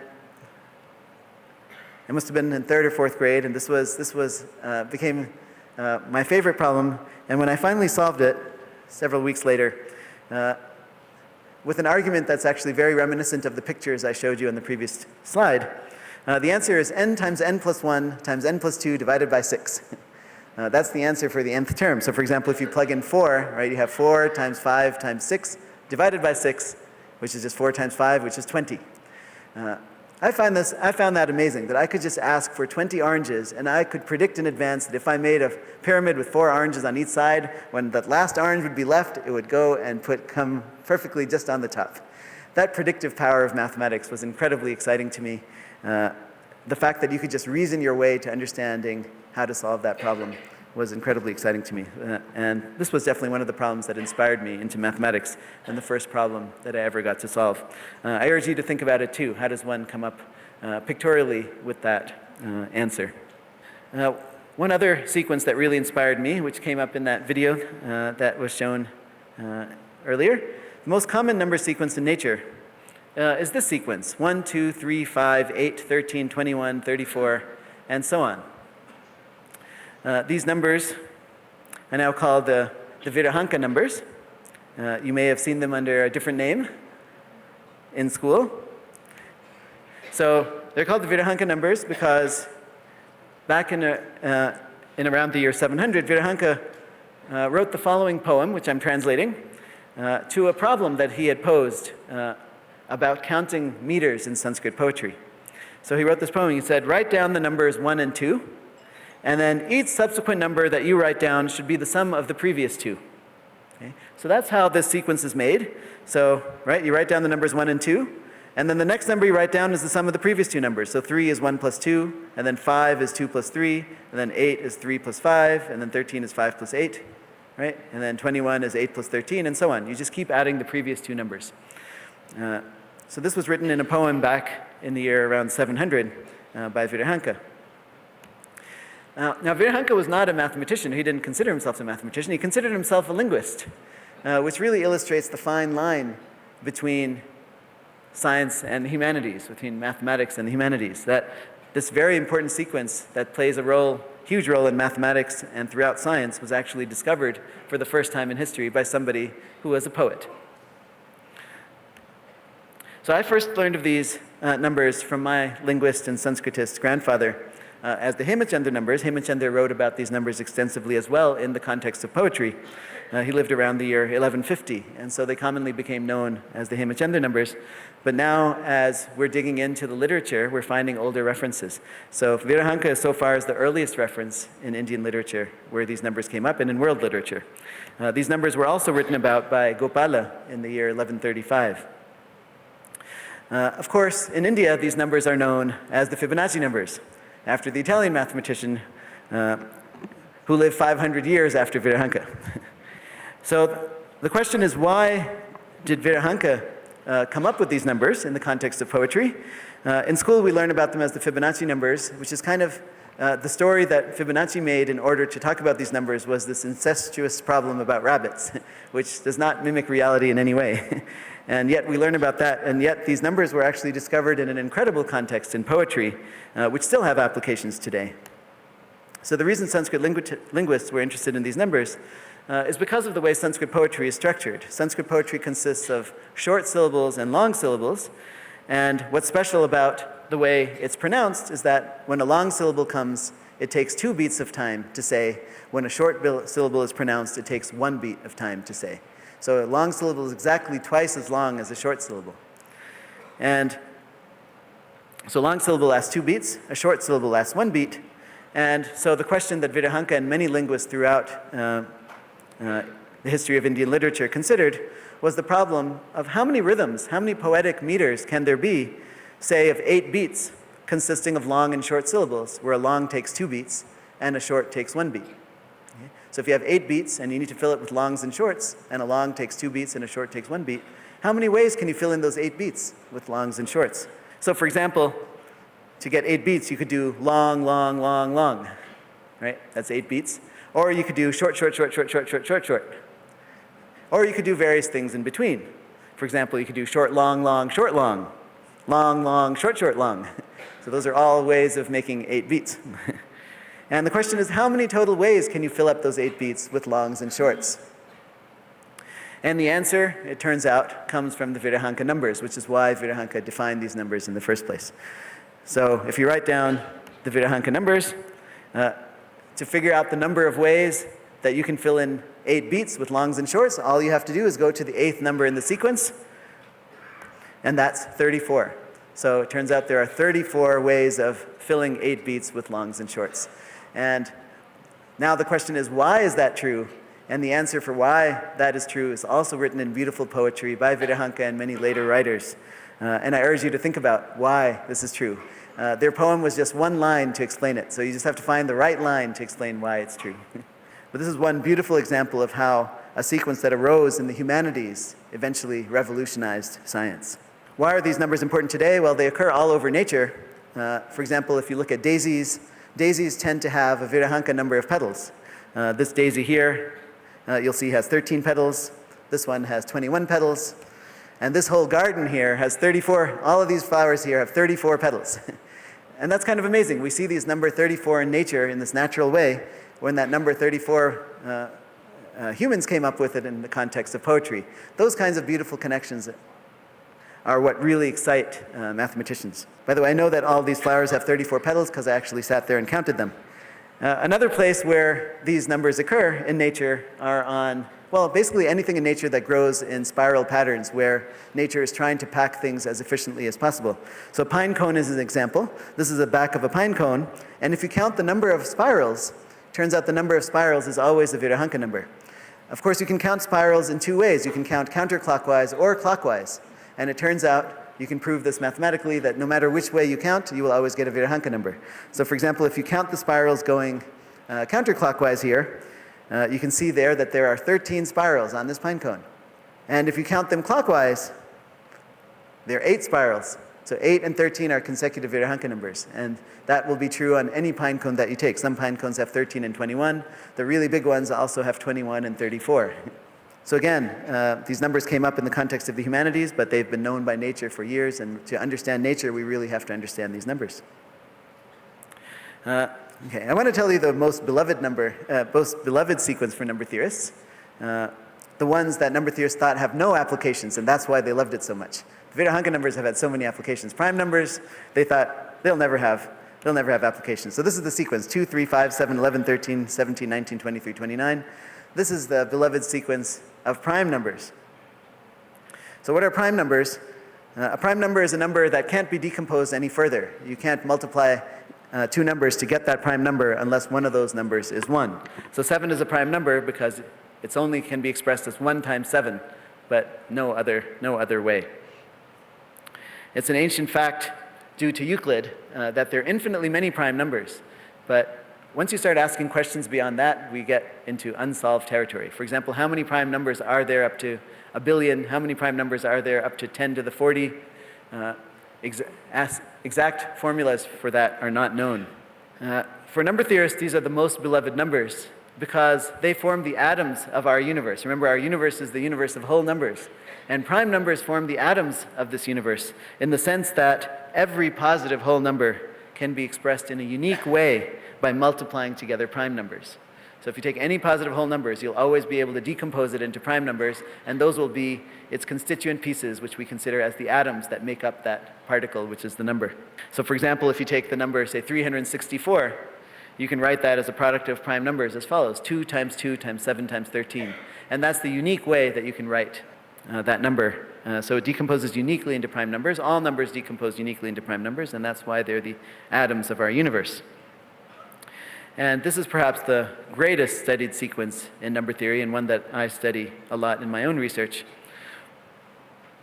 What's kind of amazing in this case too, though, what we've learned in recent decades, is that prime numbers were not discovered by humans. They've been known by nature way before humans. So prime numbers may be the fundamental objects of the world of numbers, whole numbers, which we consider a human invention sometimes, but it's not. It might come as a surprise that prime numbers also arise in nature. These critters here, this insect is called a cicada. It has over 200 species around the world, 200 species of cicadas. About 100 of them, more than 100 of them live in India. And they're actually endangered. Many species of cicadas are endangered because of human population growth and deforestation. But these cicadas are very smart in that they've known about prime numbers way, way before humans. So why is that? Why do I say that? Well, cicadas mostly live underground, but they emerge once every n years. And that value of n always tends to be a prime number, like 13 or 17. So in Princeton, we have 2 species of cicadas. One comes out every 13 years, one comes out every 17 years. India has many species of cicadas that come out every 7 years. And some come out even every 19 years, but they always tend to come out every prime number of years. And this discovery was something that was really remarkable when it first came up, that prime numbers were existing in nature. And why? That was a question. Why did cicadas love prime numbers so much? And how did they discover them? That's a question. And the answer, of course, well, it comes from evolutionary biology. Why would a cicada want to come out every prime number of years? Well, they want to minimize the number of, if there are predators that come out every 5 years or every 3 years, by coming out every prime number of years, they minimize the chance of being destroyed by their predators. So the evolutionary reason, the hypothesis is that n is least likely to be, when n is prime, it's least likely to be a multiple of the length of a predator's population cycle, which could kill them off. And so those cicadas that were coming out every 12 years, they were probably killed off by predator cycles of 4 and 3 and 6 and 2 years. But those that were coming out every 13 years avoided that fate, and they're still around. And that's why we have cicadas coming out every prime numbers of years. In modern times, of course, prime numbers play a role in our everyday life due to the following fact. So it used to be thought that prime numbers would have no human applications. We were studying prime numbers as number theorists for thousands of years because we just thought they're beautiful, they're the atoms of our universe, we should understand our universe, and so we should understand prime numbers. But we never thought as number theorists for centuries that they would ever have an application to human life. And today, prime numbers are basically entering everyone's life every day, although most people are generally unaware of it. But the reason they come up every day in modern times is due to the following fact. Suppose you have say 200-digit prime numbers. Okay, so really big prime numbers, and they're easy to make. There are algorithms that can produce such 200-digit numbers in a matter of seconds. So suppose you have 200-digit prime numbers, and you give a computer to multiply those 200-digit prime numbers. It turns out any computer can multiply those 2 huge prime numbers in a fraction of a second, and immediately give the resulting roughly 400-digit answer.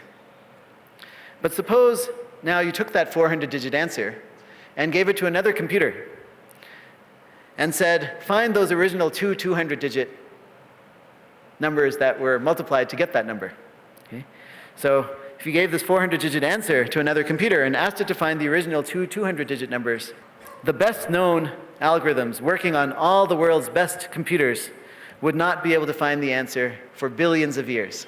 And that's kind of shocking, right? Because one way, multiplying, you could just do in a matter of seconds, and then you ask all the world's computers, all the rest of the world's computers to find the original 200-digit parts, and nobody knows how to, not the best computers working for billions of years can do it.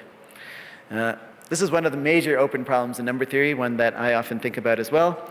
It remains unsolved, and because it's unsolved, people who do cryptography and make codes for secure communications thought, well, since number theorists couldn't solve this problem for 2,000 years, maybe it's hard, let's use it to encrypt.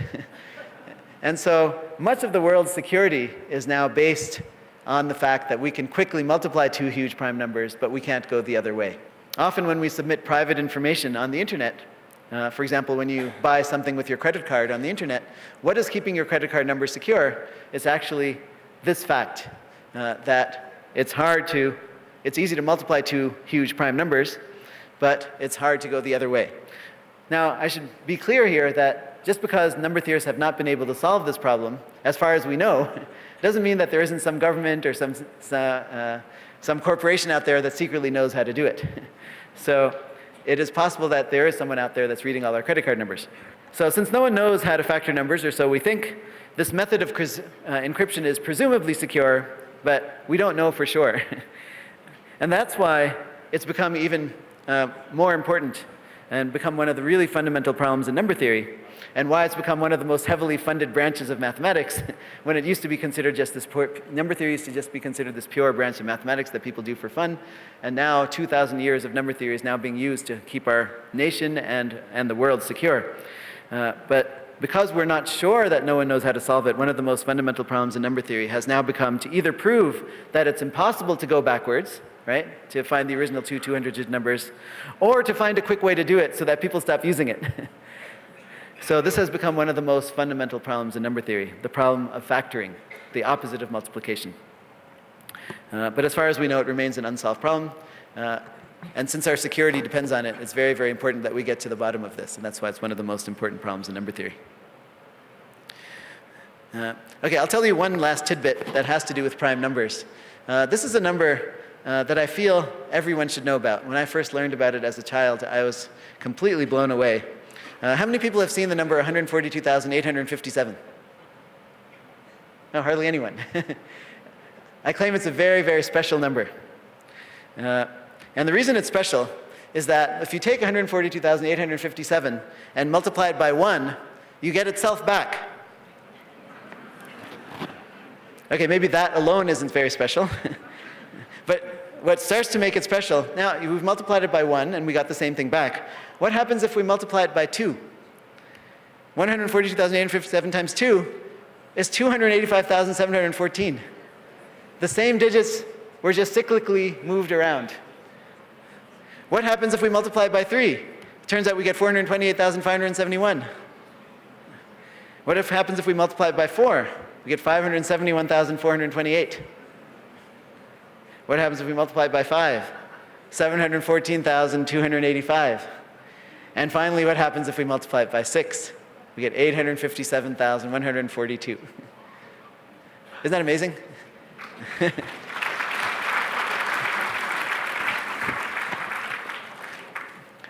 This is a pattern that's been noted by number theorists for a long time, and it has very deep reasons for why it occurs. It's not just a purely recreational thing.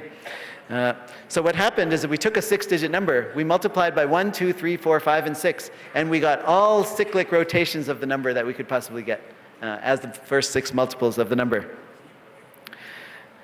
So numbers like this are called cyclic numbers because their first multiples just cycle the digits around. And the question is, a natural question that any number theorist would then ask, is are there other such numbers? Are there n-digit numbers such that if you multiply by 1, by 2, by 3, all the way up to n, you just get all the cyclic rotations of that number back? 142857 is one such number for n equals 6, right? It's a 6-digit number. And the question is, are there other such numbers that have more digits that you just get all the cyclic rotations when you take the first n multiples, if it has n digits? So are there other such n-digit numbers so that if you multiply by 1 through n, the number just cycles around over and over? And it turns out the answer is yes, there are other such numbers. I'll give you one more example. The next, so that 16-digit number there also has that property. So if I urge you to take a picture, I see many people taking a picture of that. Put it on your iPhone calculator, multiply by 1 through 16, and you'll find that this number just cycles around over and over and over 16 times. Okay, so there are other such numbers. And now the question is, are there infinitely many such numbers? That's the next number. That's the next question that any number theorist would ask. And embarrassingly enough, number theorists have studied this kind of question for decades, and it's an unsolved problem. Are there infinitely many such numbers? There is a famous conjecture, and a conjecture that's very close to my heart. I think about it a lot because it has many, many consequences for the kinds of problems that I think about. It's called Artin's conjecture. Artin's conjecture is a far-reaching conjecture in number theory that if it was true, it would imply that there are infinitely many such numbers of larger and larger numbers of digits. And Artin's conjecture also predicts how often these numbers occur. And so I wanted to give this example because this really shows that recreational mathematics and deep mathematics are not separate. All mathematics is recreational when you look at it the right way. I won't get to talk about why this happens, but number theorists understand why this happens. And it's kind of related to self-similarity in fractals. Everyone's seen fractals before. A fractal is an object that looks like itself if you zoom in. And one of the most beautiful examples of a fractal occurs in nature in this fern. This fern here, if you look at this fern, if you zoom in and just look at this leaf here, that's a copy of itself. And then if you look at one of its leaves, that's another copy of itself. And that happens for several iterations. And theoretically, it happens to infinity. That if you keep zooming in, you just keep seeing the same object over and over again.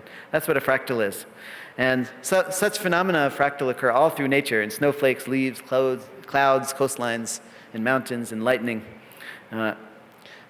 And what's amazing is that this notion of fractal has something to do with that number 142,857 that I told you before. Those are the kinds of beautiful connections that inspire mathematicians. Fractals have existed, perhaps the first time they existed in architecture was in India. All through ancient Indian architecture, one sees examples of fractals. This temple here, for example, if you keep zooming in, you just see copies again of the same temple. If you zoom in here, this is a copy of the temple, and then you can't see it. But if you zoom in to one of those things, it's another copy of the temple, and so on.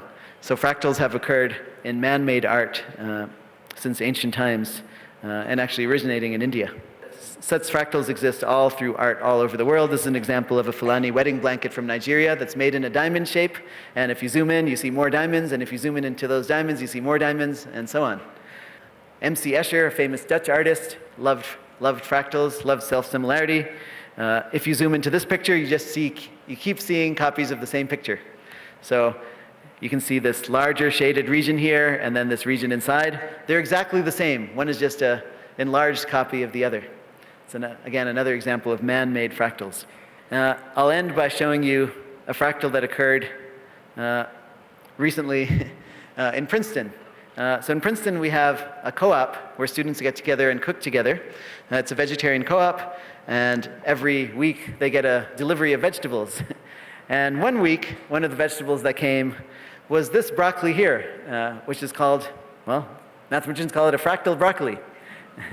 Because if you look at this broccoli, the formal name is Romanescu broccoli, but mathematicians like to call it fractal broccoli because if you look at this broccoli and you look at one of the horns on this broccoli, it's just another copy of the broccoli. And then if you look at one of the horns on that little horn, it's another copy of the broccoli, and so on. And so this is a fractal broccoli. And the students, when they got this delivery that week, this was about a year ago, they couldn't get themselves to cut it and destroy this beautiful fractal structure. And so instead what they did is they took that fractal broccoli and displayed it on the main dining room table. And hundreds of students that week, actually thousands of students that week, came and visited this shrine to fractals and came and ate there and looked at this amazingly perfect fractal broccoli. And that's the kind of thing that makes a mathematics teacher so happy, so encouraged, so inspired, that the students took the time and took the energy and took the mental effort to say, I want the whole campus to admire this mathematical structure. And this fractal broccoli, clearly, like the oranges that my mom used to buy when I was young, this fractal broccoli had a clear application, namely dinner. And yet they decided that it had an even better application, which is to teach the campus about mathematics and fractals. So I want to end on that. I want to urge everyone to look for patterns all around you, all around us. They exist. Be inspired by them. That's what we mathematicians do. I thank you for your attention. Thanks very much. Thank you, Professor Bhargava, for bringing out the poetry in the mathematics. As we draw this evening's program to a close, may I request Mr. S.D. Shibulal, the co-founder of Infosys and the trustee of the Science Foundation, to deliver a vote of thanks. Good evening, everyone. It's a great pleasure for me to be here to deliver this vote of thanks. We have been in great company this evening. We have the winners of the Infosys Prize 2018, in whose honor this evening has been arranged. We have some very smart young students from around the country who put together their heads to come up with solutions to the grave problem of nutrition. We also have some of the winners of the Infosys Prize from the past who are now furthering their work, governing institutions of research, and making policy on science. So, from our point of view, the past, the present, and the future are all here in this room. Professor Manjul Bhargava, at a very young age, you have earned the respect and affection of the mathematics community worldwide. Today, you simplified some very profound and complicated ideas with great elegance. You enthused us to look around us in a different way, with a different lens. Thank you again for being here as our chief guest.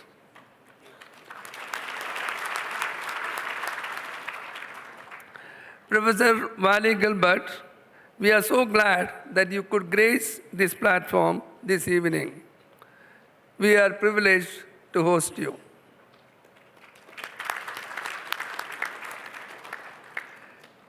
Thank you to our wonderful jury chairs seated on the dais, most of whom have been with us since the inception of the prize.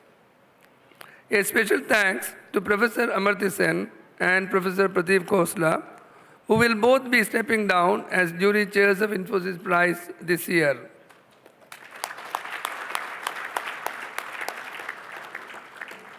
Our heartfelt thanks to you both for building the Infosys Prize in your respective categories into a well-respected prize of integrity and high caliber. We are really very grateful for your work and guidance over the years. All the chairs of the jury continue to pick fantastic committees of experts who ensure that the best and the brightest in their fields are recognized with the Infosys Prize. Thank you to those of the jury members who could make it here this evening. Thank you for being here to congratulate and encourage the winners you have chosen.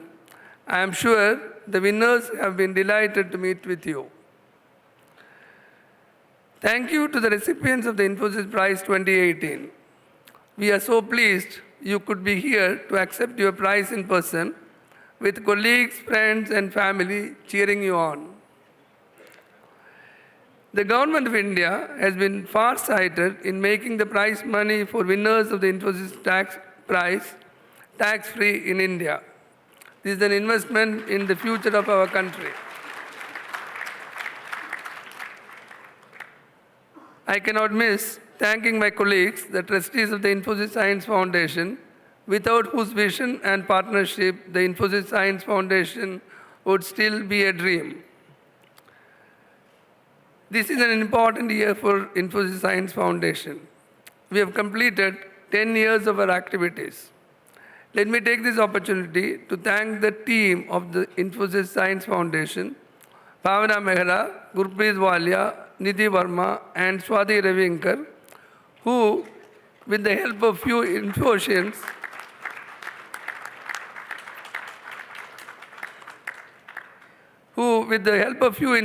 like our MC Deepak Padki, put together not only just this evening, but the whole year of work behind the prize.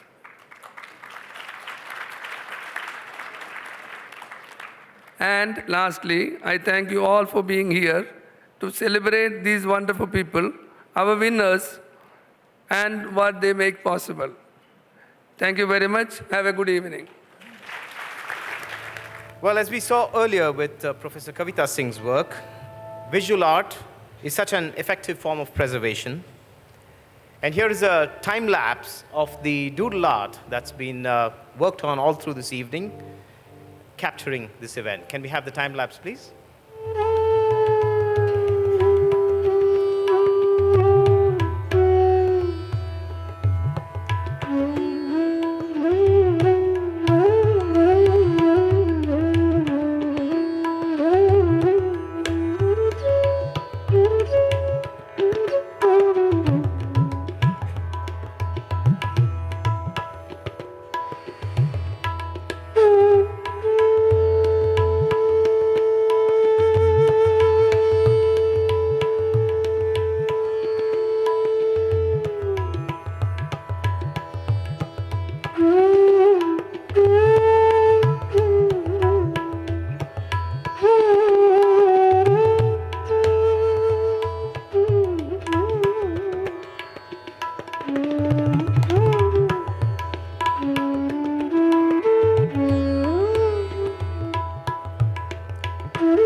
I'm sure that's going to find its way into some museum somewhere. Let's give an amazing round of applause to the amazing artists out there.